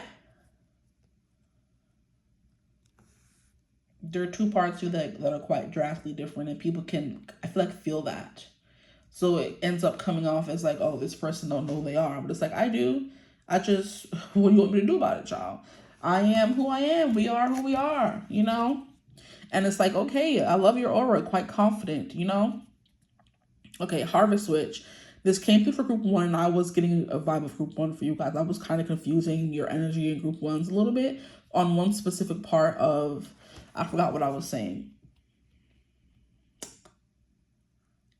Yeah, I was saying that community connection or reciprocation was giving Libra, right? But there was something else that came through, and I was like, oh, that explains it, but I couldn't find the card. But yeah, presence is definitely a vibe coming through. Your aura is like quite impactful. Like, it can't be missed. Like I said, it packs a little bit of a punch. You know what I mean? But in a way where people are constantly trying to figure it out instead of, oh, this person's like powerful, I can feel it. It's like, I want to figure you out instead, you know? That makes more sense for me, or a better way I can explain it. But there is little vibes of group one coming through, so some of you could feel called to group one as well. What sacrifices have you made for the greater vision of what is to be, is what the Harvest Witch is saying. And when it comes to your aura, what does that have to say about anything? What sacrifices have you made for the greater vision of what is to be? That's kind of what I'm saying. Maybe people are kind of like, you haven't made any sacrifices. Because usually just for example's sake, when we are made to choose between one and two things, a sacrifice is made, right? Because we can't have both. You have to choose one or the other, right? It's kind of like love triangles in movies and books. The girl can't have both guys. I don't know why. She can only have one, and she's forced to choose. She can't go to both schools. She has to just choose one, and there will be a sacrifice made in choosing just one thing. You are someone whose energy is like, no, you know what I mean? I can't choose between both things. I'm indecisive, right? I need a little bit of both. And people are kind of like, that doesn't make sense. You're confusing me. You know what I mean? Because they don't really understand, or they can't understand because they're not you and the people who chose this reading. You can't understand how someone could be this and that, either or, both, life and death. You know what I mean? I love that, actually. Because they're like, what sacrifice have you made? You seem to still be loving life, and it's kind of giving how kids before they're unsullied and they've seen some bad things in their life to make them all dark and I guess more mature, whatever. And I love how Aang, even though he had been through so much pain, he was still able to get up every day and smile and be happy and make a joke and stuff like that, and still have that optimism to him. And people are kind of like, they probably thought that boy was unstable. We probably thought that boy was unstable plenty of times watching that dang show. Like, are you good? Like, you okay? You lost all your family members and you're still smiling? Like, you're gonna have to unalive the Fire Lord at the end of the day and you're still chilling, You're still playing on that air ball, you're still making friends and laughing and giggling. Like, are you sure you're not, a little cuckoo? And they're kind of like, no, because I'm chill, I'm vibing. But then, like I said, the more we got to know him, the more we saw that very mature side to him, where it's like, that refused to go against his morals. He's like, everyone's telling me I gotta unalive the Fire Lord. I'm like, I'm not doing it. And people are like, oh, that's a sacrifice you have to make for the greater good. And he's kind of like, I'm the greatest. Let me stop. I'm done. Not the Incredibles coming through. It's for the greater good. I am your wife. I'm the greatest good you're ever gonna get. I love it. Okay, anyway. That's what's coming through. There's a sacrifice that has to be made. You have to choose between this. You have to kill that man in order for the rest of us to survive. And Aang is like, I'm gonna find another way. People are like, no, there's no other way. He's like, I said, there's another way. And what he did, found another way. Period. Okay? Because you're unapologetically yourself. People may find it quirky, weird, like I said, a rebel, Aquarius vibes coming through, like I said earlier. And they're kind of like, you're an interesting person, And you're like, yeah, I know. You know what I mean? Yeah, that's what I'm getting for you guys. You guys may resonate a little bit with, I'm getting like Castiel vibes for you guys. Very innocent, but also very like wise at the same time. And I'm also getting a little bit of like Sam Winchester for you guys too. Where people were kind of like, he always resonated with growing up as a freak. You knew there was something different about him, and he could just never figure it out. And then we find out the more the show goes on, and even so, he's been to heck and back, and he has this person in his mind, Lucifer, and all kind of BS. And he had a wall put up, and he went from soulless Sam to this. That boy been through so much. And he's still able to have this vision of there's still good in humanity. And Dean is like, nah, kill that mofo. And Sam is like, no. I'm thinking of a specific episode where, what do you call it? Where Sam runs into like an old friend from his childhood, and she's like a monster that like has to eat people's organs in order to survive. And she ends up having like a son. And then he sees that the occurrences or crimes are familiar to him. So he sneaks away from Dean and them to go find her. And she's like, I have a kid. I promise I won't do it again. And at the end of the episode, Sam is like, he knew he didn't bring Dean for a reason, didn't tell him where he was going. But Dean ends up figuring out anyway. And he comes and finds Sam. And Sam's like, I've handled it already. It's fine. It's cool. It's one of my friends from when I was younger. She saved my life. I told her, she could be alive or stay alive as long as she never does it again, whatever. And he makes Dean promise not to unalive her. And Dean don't listen to him at all. He goes and unalives that heifer. He pissed me off when he did that, but I understand why he did it. You know what I mean? I'm like Sam been through enough. Stop trying to add more trauma to that boy's back. Okay? But anyway, even after that, Sam is still like, even while he's struggling for his own sanity, he's still giving grace to other people. And that could be seen as very weird in today's society, right? And look at how your reading ends up being 40-something minutes anyway. I talk too much, I know, sorry. But if you're still here, I appreciate you, okay? Put a ghost in the comments if you're still watching.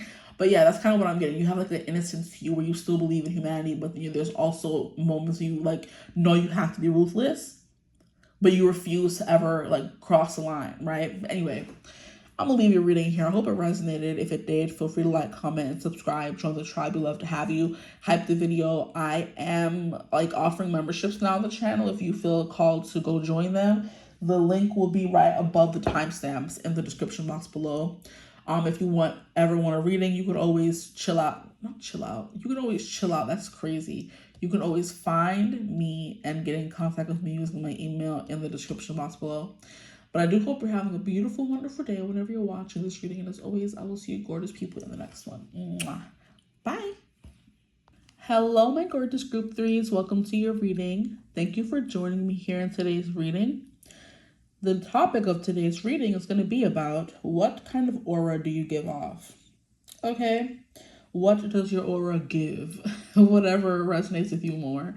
I don't even know what I'm going to title the video, but it's going to be something about that, right? So we're going to get right into the reading. How do people feel like when they first encounter this aura of yours? So we're going to get into the tarot cards and see what comes through. I do believe you're giving someone who is very like steady, someone who is like responsible. You always get your homework done on time. You don't like to procrastinate. You study. You do what you're told. That kind of energy. You're someone who's very careful. That's the kind of energy your vibe gives off. It's like a parent or older sibling or responsible, citizen. I want to say an upstanding member of society and just, a considerate citizen. You care about what happens to people is the kind of vibe coming through. You're giving Queen of Pentacles vibes hardcore, right? So let's get into the reading because I feel like I'm being more careful about what I say. I'm enunciating more, like I'm taking my time to get the message across. In other readings, sometimes I feel the need to rush. I don't know why. It's like an impulse. In this reading, I feel like, I don't know if it's because I already did 2 readings and now my like mouth or my tongue or whatever is more la la la la. I've used it enough that I'm not like la, la, like my tongue gets lispy and stuff sometimes, or certain words get lost in translation because I don't enunciate. I feel like I'm being careful about that now. So that could be something coming through for you guys. Your aura is very carefully curated, right? You could be someone who is very particular about what you want people to see and that kind of thing. What card is this? We have the 4 of Coins. That's definitely giving someone who's very particular about certain things, okay? Let's see what else is coming through for you guys. For my group 3s, please, Spirit. What does their aura give off? What kind of vibe does their aura give off, please, Spirit? Someone who's a little closed off, for sure. That's the 4 of Pentacles. Someone who is very, like, set in their ways, stubborn, that kind of energy. I'm seeing an emoji, which is the first time it's ever happened in my life. When I'm doing a reading and channeling a message at the same time. You know that emoji with the smoke coming out of his nose? Kind of like it looks pissed off a little bit. That's the kind of emoji that's coming through for you guys. For what your aura gives off. So your aura could give angry. I'm hearing surly. A little bit leave me alone. Detached a little bit, Nothing? And another card fell out actually. I just didn't see it. Okay. And that's it. So my best example, I guess, if you need to know, it's like responsible, uptight older sister, the wallflower girl who's like always very adamant about doing her work on time, can't let loose. My package? What do you mean? Hold on. I'm trying to do a reading and y'all interrupted my reading. They said my package is on the way and it better be. Let me stop. What's gonna happen to my package? Knock on wood. I got time for that. Anyway, what was I saying? I completely forgot. Oh boy. Yes, you're giving like the boy who's like, I can't go out, guys. I gotta go home and do my homework kind of energy. You know what I mean? That's what's coming through for you guys. I'm getting also a Stewie energy because I'm hearing gotta keep the tan up. Like you're haunting this house with your whiteness, Brian. That kind of energy. So like definitely someone who like makes fun of people, but people are like, Stewie is a very like interesting character. He's very like, more so serious, but also unserious at the same time. You're kind of like giving a little baby man. That makes a lot of sense. Stewie's supposed to be like a baby, but he's a whole grown ass man with a British accent. So you could be someone like gives posh, well put together, classy, that kind of energy. You give the energy or the aura of a queen or a king, that kind of energy. I'm better than you, nose in the air is the kind of vibe coming through for you guys. And it doesn't have to be I'm better than you, because when someone is looking at you and thinking, oh, they think I'm better than them, it's more so a them thing, not a you thing. You can just carry yourself well, make sure your hair is always good. You dress well, you iron your clothes, you make sure you clean them. You know what I mean? Every wrinkle's out, no hair out of place. And because you're doing that, someone will look at you and say, oh, who does she or he think he is? They think they're better than me. And what someone thinks or perceive you as has nothing to do with you. But your aura gives that energy. Like that's how I'm receiving it. So you're someone who takes care of your health, you take care of your teeth, you floss, you brush, right? You put your gel back in your hair. You could love like a bun moment where all your hair is out of your face. Like I'm hearing someone who like wears like, pretty headbands. What else am I hearing for you guys? I'm just getting that kind of energy where you always make sure you look really good and your aura just gives clean, fresh, precise, stern. You give me someone, I'm getting big Capricorn vibes from you guys here. I don't know why. I'm getting big Capricorn vibes.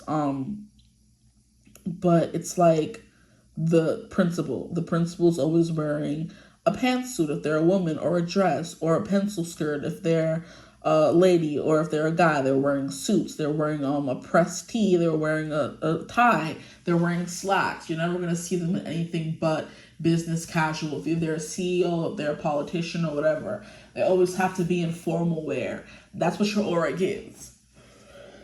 I'm not saying you have to actually wear formal wear, but it's giving that vibe. Like, you know what I mean? Your aura your aura wears suits, not a wrinkle in sight. Hair always clean off the face. Makeup perfect, precise, pristine. That's what your aura is giving, right? Whether you dress that way or not, when people see you and they're around you, it's kind of like I said, giving royalty kind of energy, Okay, so I said all that to say, let's keep moving. We have the 4 of coins and we have the 4 of wands coming through, and that's like stable, that's harmonious. So it's kind of like I said, giving well put together. It's giving stable. I'm hearing stabler. That man was anything but stable. Get it together. Are you unstable or not? Elliot Stabler from SVU, like that man was not stable in the least. He was very hot-headed too. Olivia is more stable, but I'm getting Elliot Stabler for you guys, so that could be coming through.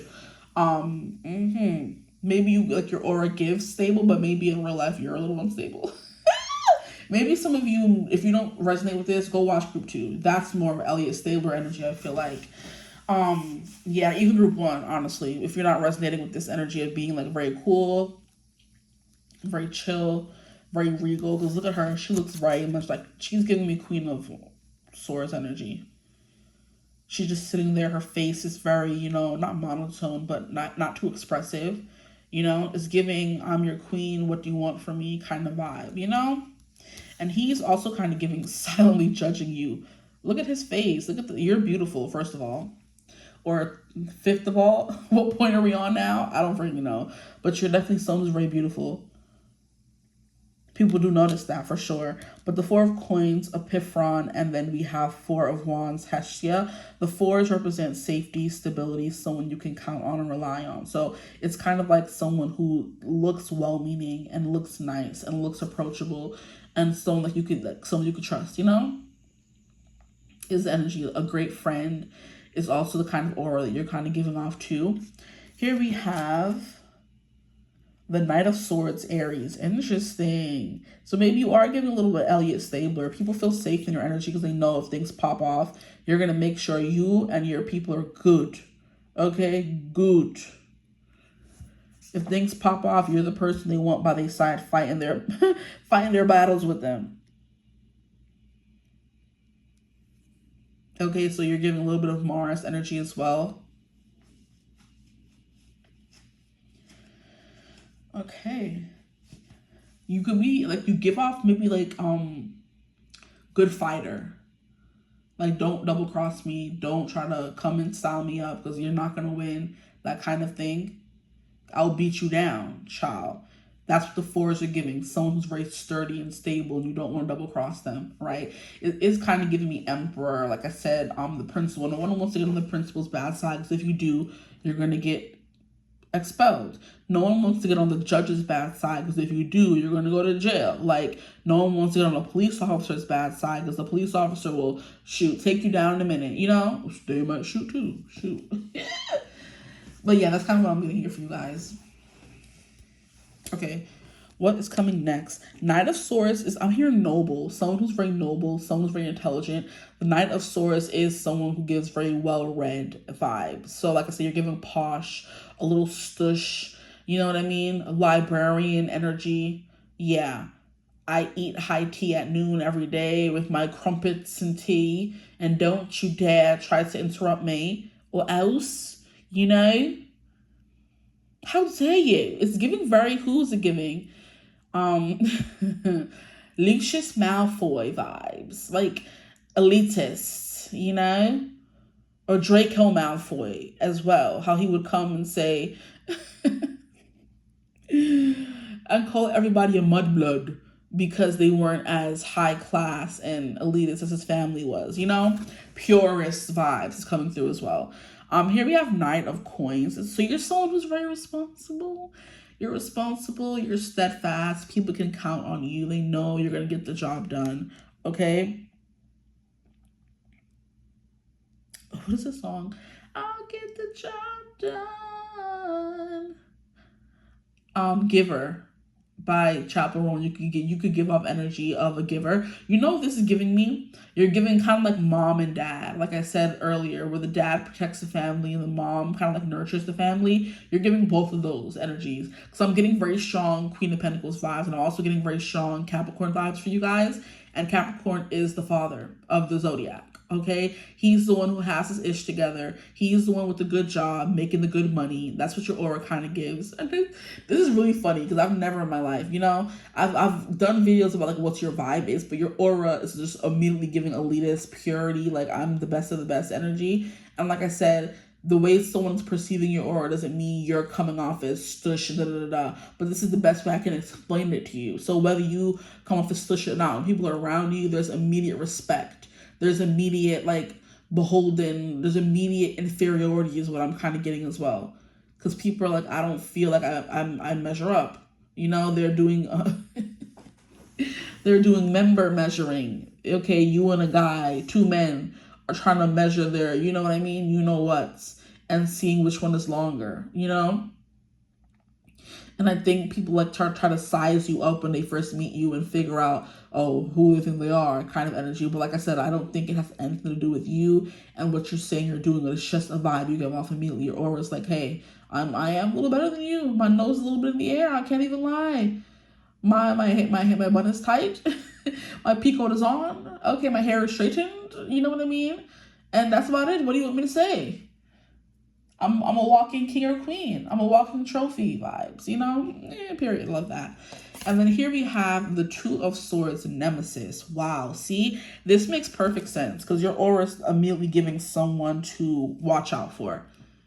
This someone can take you down. This person can kind of kick you out. It's giving Kronos and how he wanted to eat his kids before they could overthrow him. Because he heard the prophecy that somebody, one of his kids, will overthrow him the way he overthrew his daddy, his pappy. Okay? And that makes a lot of sense because I feel like if you're giving Zeus, the one who overtook Kronos, it's definitely giving the leader of Olympus. And Zeus does have, I'm not even going to lie, a superiority complex to him. In all the lore, in all the shows, in all the movies, that man think his itch don't stink. Okay? And it very much does. And it very much does. Very stink. But it's kind of like, oh, their itch doesn't stink, right?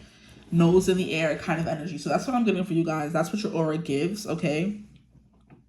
But like I said, a very stable person, reliable, all reliable. You're giving earth sign vibes, hardcore. Virgo, Capricorn, Taurus. You can't do anything wrong. You're the solver, the fixer. You know what I mean? Taurus, you love the good things in life. You know what I mean? If we're going with that version of the earth sign, you know, they love the creature comforts. They love all of the luxurious things. They're very much using all their senses. So the good food, the good fabrics, the good life, period.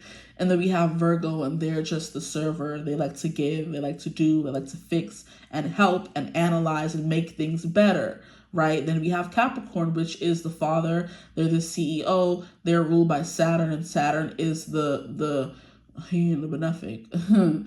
He's definitely someone who's going to get you together real quick. If you're doing something wrong, Saturn is karma, okay? Saturn is also father time as well. And I do believe that's a little bit of Kronos as well. Or Cronus, whatever that man would be called. That's the energy coming through there. You could be a little bit domineering as well. I'm seeing 555. Is it actually 555? Where's the mouse on this computer? Yeah, it's 555. Absolutely. So you're definitely giving someone who brings like immense change. You're giving definitely Saturn. Yup. You don't play, don't mess around with me. You're going to follow my rules or else. And that's the aura. I'm not going to put up with your BS. Okay. It's time for my tea. I will be having tea. Okay. I don't want to be disturbed. Oh, I love it. I love it. The principal, you got to knock on her door before you come into her office, right? The CEO, he makes the final decisions, the final calls, he or she, right? That's what I'm getting. You're giving shot caller, baller, right? I love that for you, honestly. Okay, anything else? I kind of went through these very quickly. So you could be someone who's very efficient. You're a little scary, but you're like a stern, pretty scary, is what I'm hearing. I feel like if anybody were to be a stern, pretty scary, it would be the earth signs. Like they're very clean, very efficient. Like I said, not a hair out of place. They're ironing their clothes. The shoes are always clean, that kind of thing, pristine. And like just, healthy. And they eat the right foods and exercise just the right amount. And your aura just seems clean, fit, healthy, and put together. And that's why people feel inferior. Because even in this is the only fire card that came out, right? Even in this card, she has the fire burning behind her, but she's not scared of it. She's not running away from it. And it doesn't seem like anything's out of control. Even though fire is kind of hard to control, you would be the person that learns how to control fire, okay? And it's funny because I was talking about freaking fire in group too. I was talking about the Jungle Book, how the orangutan is bothering Mowgli saying, I want to know how to make man's fire. And Mowgli's like, okay, let's be real right now. I grew up with y'all in the forest. What makes you think just because I'm human, I know how to work fire? I'm as cool as y'all, That's kind of what I'm getting. But yeah, the fire is not out of control. It seems like she can control the fire, right? So definitely giving someone who's very much in control of themselves, their actions kind of thing.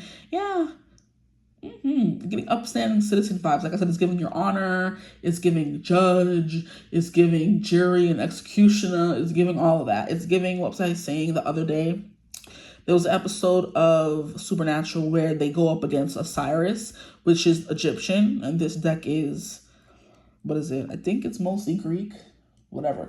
But yeah, and Osiris is the judge, the jury, and the executioner in that episode and in the lore, right? He's the one who is right from wrong, Saturn, right? Yeah, karma, exactly. So you're giving justice vibes to me, justice keeps the balance, makes sure everything is going right. You're kind of like the law, right? And the law is there to make sure there's no chaos, no chaos ensues, Yeah, and you're controlling it. Nothing's out of control. Nothing is too much for you. Nothing is ever, never too much, never too much. Let me stop. But yeah, that's what I'm getting here for you guys as well. And you guys, like, I don't know, your faces kind of like give like goddess vibes. Because this guy here, I don't know who he is, but he's very attractive. And the bone structure on him is crazy, out of this world. Look at that. You know, he reminds me a little bit of, what's his name? King George. I forget, I think his name Corey Milcreast. He's the guy who plays King George in Shonda Rhimes' Bridgerton series, right? Or Bridgerton spinoff Queen Charlotte. And that man has great bone structure. And he's also British, funnily enough. Yeah, but it's kind of giving dry wit, dry humor kind of energy. How people make fun of British people for being very dry. Overall, the jokes they make are different, not always funny to everybody. You know, it's an acquired taste, right? And they're also the first or one of the many big nations who wanted to go and conquer everybody else. They were like, and they still are. Would it be a patriarchy now? Or a monarchy, whatever, patriarchy, whatever you want to call it. The monarchy, it's still ruled by one person, overseen by one person. I know best kind of energy. Mother knows best kind of thing. So you guys will be the Mother Gothel, right? Okay, I'm getting distracted. I'm like, I don't want these readings to be too long. But group, they were both 40 minutes long after I told group 2 repeatedly, your reading went by so fast, and continued to chat.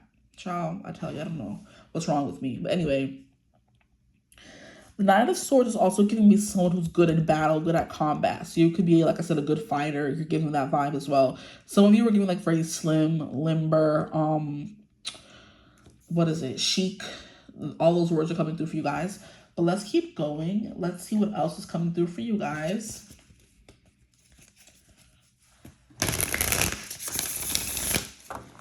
The Two of Swords here is usually known as the indecisive card, but I feel like it's also known as the very decisive card, okay? You could also be, I'm also hearing divisive. So you could be someone who people either like or don't like. You're very divisive in that way, okay? Just being truthful, just being honest. Your energy could be very polarizing, where it's like my way or the highway, and people are like, well, I'll go to the highway. And you're like, okay, well, bye. See you back here when things go wrong after I told you they would. Very Virgo. Okay, let's keep going. But we have Nemesis for the Two of Swords. And I'm like, let me read up about her. Because I'm like, I know we all know a Nemesis is like an evil person. Not an evil person, but someone who's like an op. And that's why I said some people will see you as a good person or a bad person. The world may never know. She has swords. Where can I find swords? But I want to know more about her. Why they call her my Nemesis? My name, ooh, my name, my name. Ooh, my name. I used to be at home doing evil all day. But then I found somebody who could get in the way. Yeah, there's someone in my life that doesn't want me to exist. Stop it. Phineas and Ferb. Now I feel good because I got a nemesis. My name.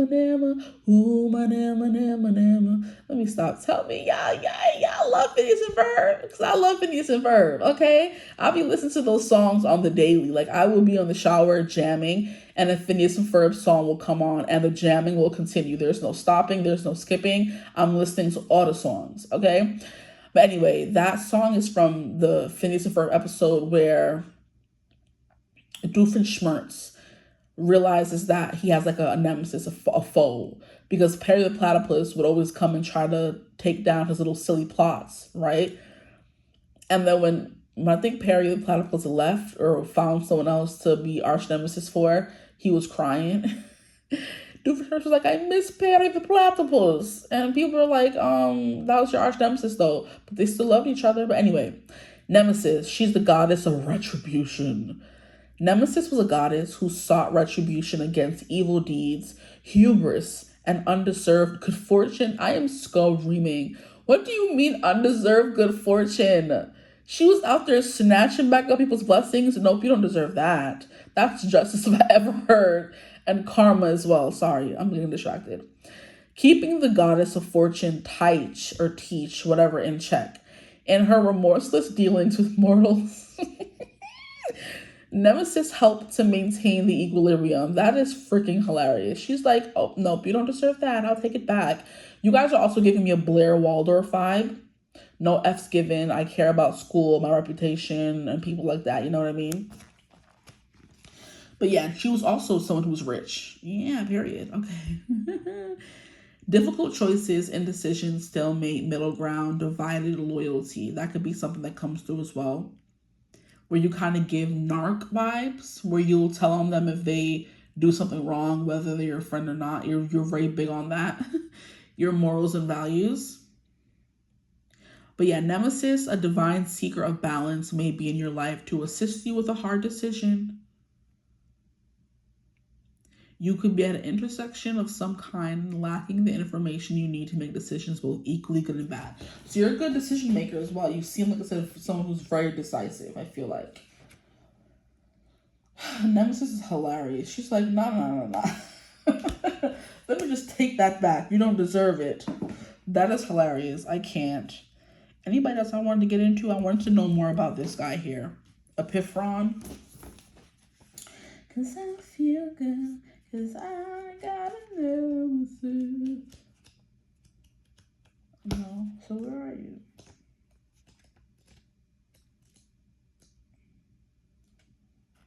He's the 4 of coins.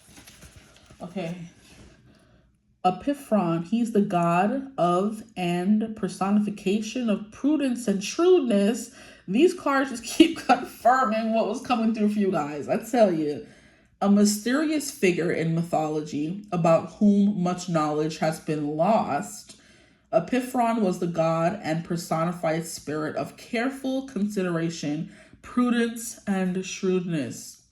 His parents were the god of darkness, Erebus, and the goddess of the night, Nyx. Of course, this man came out shredded in mystery and smoke and mirrors. Like, his mom is night and his dad is darkness. What the heck? What else did you expect from him? Yeah, there's like a little bit of a darkness to you. But like I said, an energy of people don't really know who you are. You're very like mysterious, you know? Okay, let's keep going. Now that we got that out of the way, we can go on to the next oracle deck. You could also be coming through as someone who's mistrustful, because I was talking about Chronos, but the way this god and this one card keeps looking back and like the mistrust, that could be coming through as well. Okay. Please, Spirit, can we continue on with the messages for my group for these? What does their aura give? How many cards is that? Oh, that's way too many. How many? Am I taking them? Okay, 4. I suppose it's fine. Here we have energy. Call your energy back to you. Power, aura. Literally, we're doing an aura reading and you have aura. We love that. You have aura. Group 3, you have aura. You walk into the room, people are like, oh, who is that? Oh my gosh, I want to know more. That kind of thing. But this is also giving me, who is this? Call your energy back to you. There was something I was going to say and I forgot. And look at how we have Bumbacleet 44. Yeah, you're very protective of yourself. Interesting. There was like a card or something that I was going to reference with this energy card. Oh, the song. You're taking all my energy. Energy by Carrie Hilson was coming through. And you are not someone who allows all that, which is why you kind of cut that ish off real quick. You're kind of like, oh yeah, I'll be there for you. I'll smile on your face. But what you're not going to do is try to take advantage of me, use me, abuse me, that kind of thing. As soon as you do that, you're cut off. Yeah. I'm having nightmares from sleeping with the enemy. You can have a lot of enemies. And you may not know, actually, because when people think that you're perfect and you're too good for this and too good for that, or you think that you are, and your aura kind of gives this nobility to it, it's like people are like automatically going to feel inferior, like I said, and they're going to have a grudge against you. And they may stay close to you because you get things done. You help them out because you're just that caring and I feel like selfless sometimes. But you need to keep that in check. Protect your energy. Because it will attract a lot of energy vampires. I promise you that. The next card we have, is the past. And the past says releasing, rebirth, and spring. But it also says, and so I listened as my soul told me to let the past go so that I may awaken to how much I have grown. I really love this card here because it means that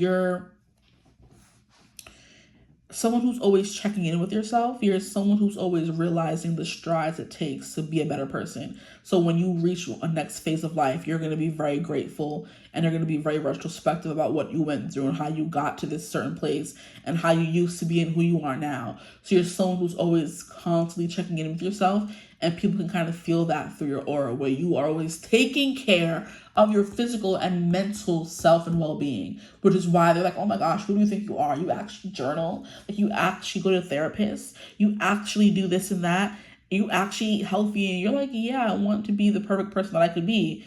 I'm like, oh my gosh, spare me, you know? And it's like jealousy because you're taking care of you, other people are mad. I've never heard that before in my life. Well, I have, but it's crazy to me despite how many times I've heard of it. Next, we have the goddess of the sea.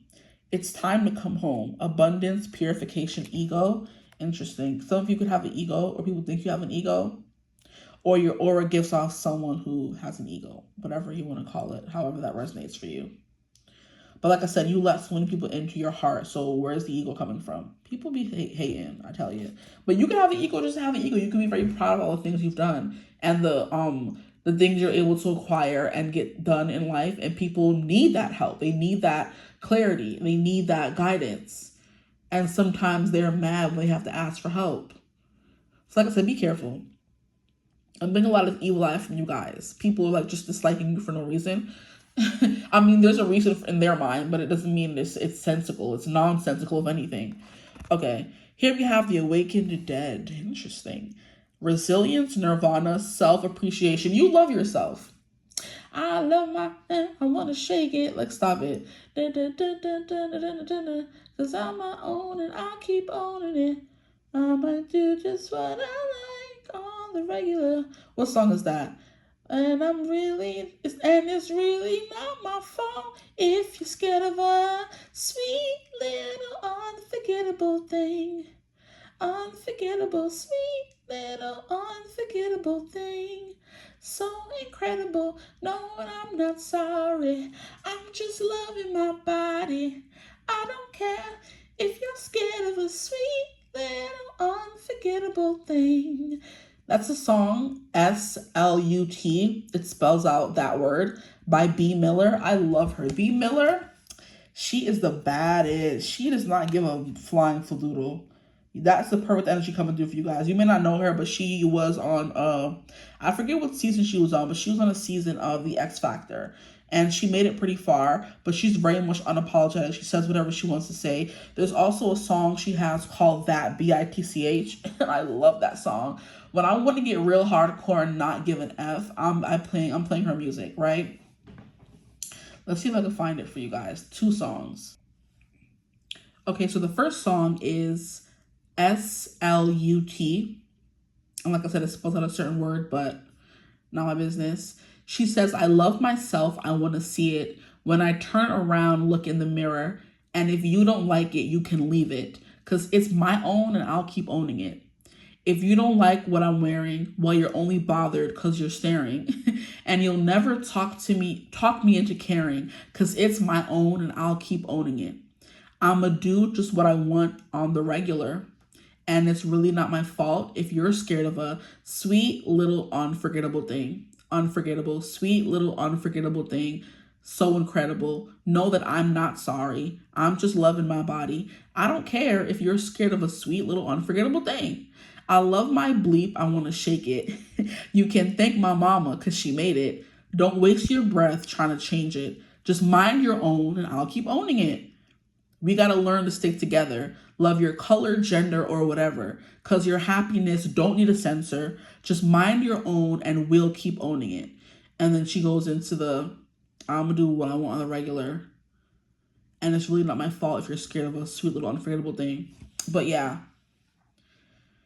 And then she's like, shame, shame, shame. Shame on me. Shame, shame, shame. Shame on me. I ain't gonna change. So basically, the song is like, people want you to be ashamed of yourself when you want to walk around wearing whatever you want to wear, looking however you want to look, and when you love to do it and you love your own skin, you love being in your own skin, and they wanna shame you for that. She's like, well, shame on me. I ain't gonna change though. Love B. Miller. If y'all don't know her, she's so good. Okay. Now, her next song that was coming through was That, BITCH in all caps, right? And it says, I've been running my mouth around the corner and chasing it down the street. Bitch. I cash in my words like I'm a billionaire, but I don't have food to eat. And I keep talking like I'm taller than the trees, but my eyes can never see much higher than 5 feet. She's a little shorty. And then she's like, and I keep on telling everyone the truth, but maybe that's not the move, bitch. And everyone wants to hear a strong opinion if it's the same as you. You're a crazy itch. I love her. And they say honesty is the best policy. If that were true, I don't think all of my friends would hate me. Okay? Society is sucking on your blick. And since I got a cushy, I'm a glitch. And since you are a dude, yeah, you can tell the truth, but as soon as I do, I'm a glitch, okay? Society is sucking on your blick, and since I got a cushy, I'm a glitch. Like, look at me in trouble, YouTube, but, you know, and since you are a dude, yeah, you can tell the truth, but as soon as I do, I'm a glitch, okay? There was a time, this guy, he tried to tell me men can cheat, women can't. Then he proceeded to ask me out on a date, and I effing laughed. If you're a woman, you were made to pleasure me, but out in public, hide them shoulders underneath. And then she goes back into the society is sucking on your glick, okay? So I just love her so much. She's basically saying, as soon as a woman speaks up and is honest and is forthcoming and blunt, she is considered to be a BITCH. But when men do it, society is, oh my gosh, such a boss, you know? And then she's like, a guy tried to tell me men can cheat, women can't, and then decided to ask me on a date. And I laughed in that man's face. I love her so much. B. Miller is a whole mood, okay? You're giving her. If you don't know her, get into her music, whatever, okay? But it's definitely giving I do what I want. I don't care what anybody says. It's giving Rihanna, right? If you need someone more relevant. It's giving Pink, right? There's always a group that gives me that vibes, like bad girl vibes. And I don't give a F vibes. I'm going to blow up your stuff. I'm going to burn down your house, right? I'm going to do it in a classy way where I don't get caught, but it's getting done, okay? Because I'm Nemesis. And everything that I do is done in the dog. And y'all will never know, okay? So let's get some last cards from this deck here. But her songs are so good. Yeah, I love to give her labels. She turns those labels into bangers, okay? So my group threes, please Spirit, for my group threes. Ooh, that will do. 3. Okay, for my group threes, you got 3 cards. Love that. Okay, so your aura, witches gathering. Yeah. And there's also another song. It's like woman in total control of myself, but like it's the acronym for witch, right? Is it by Devin something? A woman in total control of herself. And people try to say this about you, but I'm just, hold on. Okay, so the song is, like I said, the acronym for WITCH by Devin Cole. And the song goes, rumor on the street is that her apples are delicious. The jury says she's charming, but her exes say she's wicked. I swear to God, I saw her howling at the sky. She ain't out to get you, but she's better on your side. And she don't want to be nobody else. She's a woman in total control of herself. It's such a wonder to be under her spell. What a woman in total control of herself. And then the next verse is villainous, kitty queen. She's got tricks up her sleeve. And I got a few up mine, she said. Am I bad to the bone 'cause I get what I want? Mama said it ain't no crime. But yeah, basically she's a woman in total control of herself, basically. And they like to call you, they villainize that kind of energy, right? Boom. But it says, gather in power, come together in grace. Unity is rising and all will be embraced. So definitely someone is very powerful. You bring people together. Your aura is very, like I said, it's either a bad thing for people who are very wicked and evil, you know, or people who want to like command and control women, right? You're giving very much divine feminine, dark feminine energy. You don't play none of that stuff, okay? But it says, gather in power, come together in grace. So yeah, we are powerful, but we're doing it in a graceful, classy way, okay? You love to bring people together. We have unity is rising and all will be embraced. And that's that that soft energy that I was getting. Queen of Pentacles, taking care of people. People trust you to take care of them, okay? And as I'm on the screen, I'm seeing Thames, and she's very gorgeous. Thames is so hot. I can't, please. Anyway, yeah, that girl is gorgeous, beautiful. Okay, you can be giving a Thames vibe as well, very curvilicious energy. But this is your aura, sorry. That can just be a confirmation for y'all, child. Here we have Queen of the Dead. You can be listening to Thames or like Thames, I don't know. Anywho, Queen of the Dead, literally, like I said, dark feminine vibes for sure. It says, fear not the rage of the fire living within. That's what I was saying about that control of fire you have in you with the Four of Wands. The fire is raging behind her, but she's not scared because she knows it's not going to burn her. She's in control of it. It's not in control of her. A woman in total control of herself. Boom. Yeah. It says, for it is the power of your fierceness waiting to taste you fully. That always just gives me chills. Like, fear not the rage of fire living within, for it is just the power of your fierceness wanting to taste you fully. Like, what do you mean taste me, period? Let me stop. Anyway, let me stop. Okay. And then the next and final card we have is Fawn. And this always gives me like innocent deer vibes, honestly. A fawn is like, I think fauna and flora. Flora is like the woods, and flora is the plants. So the woods is like giving woodsy kind of nymph kind of character. Okay, so be curious there, child, and explore the world within worlds. So you could definitely be someone who's a little bit of an explorer too. If you can see all the cards. Yeah, so you're definitely someone who's quite curious, and that's what I was getting with the Knight of Swords. You're very well read, very intelligent. You have all the answers essentially, because you're also giving Virgo energy and just Earth sign energy. When you need grounding, you need protection. Those are the signs you go to. You know. Whew. Okay. So yeah, that's what I have for you guys. And then 15 is kind of like devil energy as well. So that's coming through a little bit as well, especially with the Queen of the Dead. Very dark energy. Dark feminine, dark masculine. Don't play those games. I'll hex you. Don't play in my face kind of energy. But yeah, I'm getting really big Hecate vibes from you guys as well. Nyx could be important for you as well. I do believe there was someone who commented on my last reading where this kind of energy came through a little bit, and she was like how Zeus is afraid of Nyx, the goddess Nyx. I think it was Nyx she talked about in the reading, in the comments. I'm not 100% sure, but that would make a lot of sense because you're coming through as what men want to control, but they can't, because you're a witch, you're a SLUT, you're this and you're that, you're all these names and all that kind of stuff, but it's because they can't control you or bend you to their will, and it upsets them, essentially. Okay, so yeah, I hope the reading resonated. If it did, feel free to like, comment, and subscribe. Join the tribe. We'd love to have you. Hype the video if you can. Do that. I would appreciate it a lot. If you are interested in doing memberships on my channel, I do have those available. I have videos. I just have to upload them to the membership, okay? I promise I'm going to add more. But if you're interested in that, that's where I can be my most unhinged self and not be too beholden to YouTube guidelines. I'm not going to be on there naked or anything, you know what I mean? But I could say certain things, do certain things, as long as you're a part of the membership, okay? But yeah, that is coming through as well. You can find the link for that right above the timestamps and all the description box below in my readings going forward. But if you want to do a reading with me, you can always do that using my email in the description box below. But I do hope you're having a beautiful, wonderful day whenever you're watching this reading. And as always, I will see you gorgeous people in the next one. Mwah.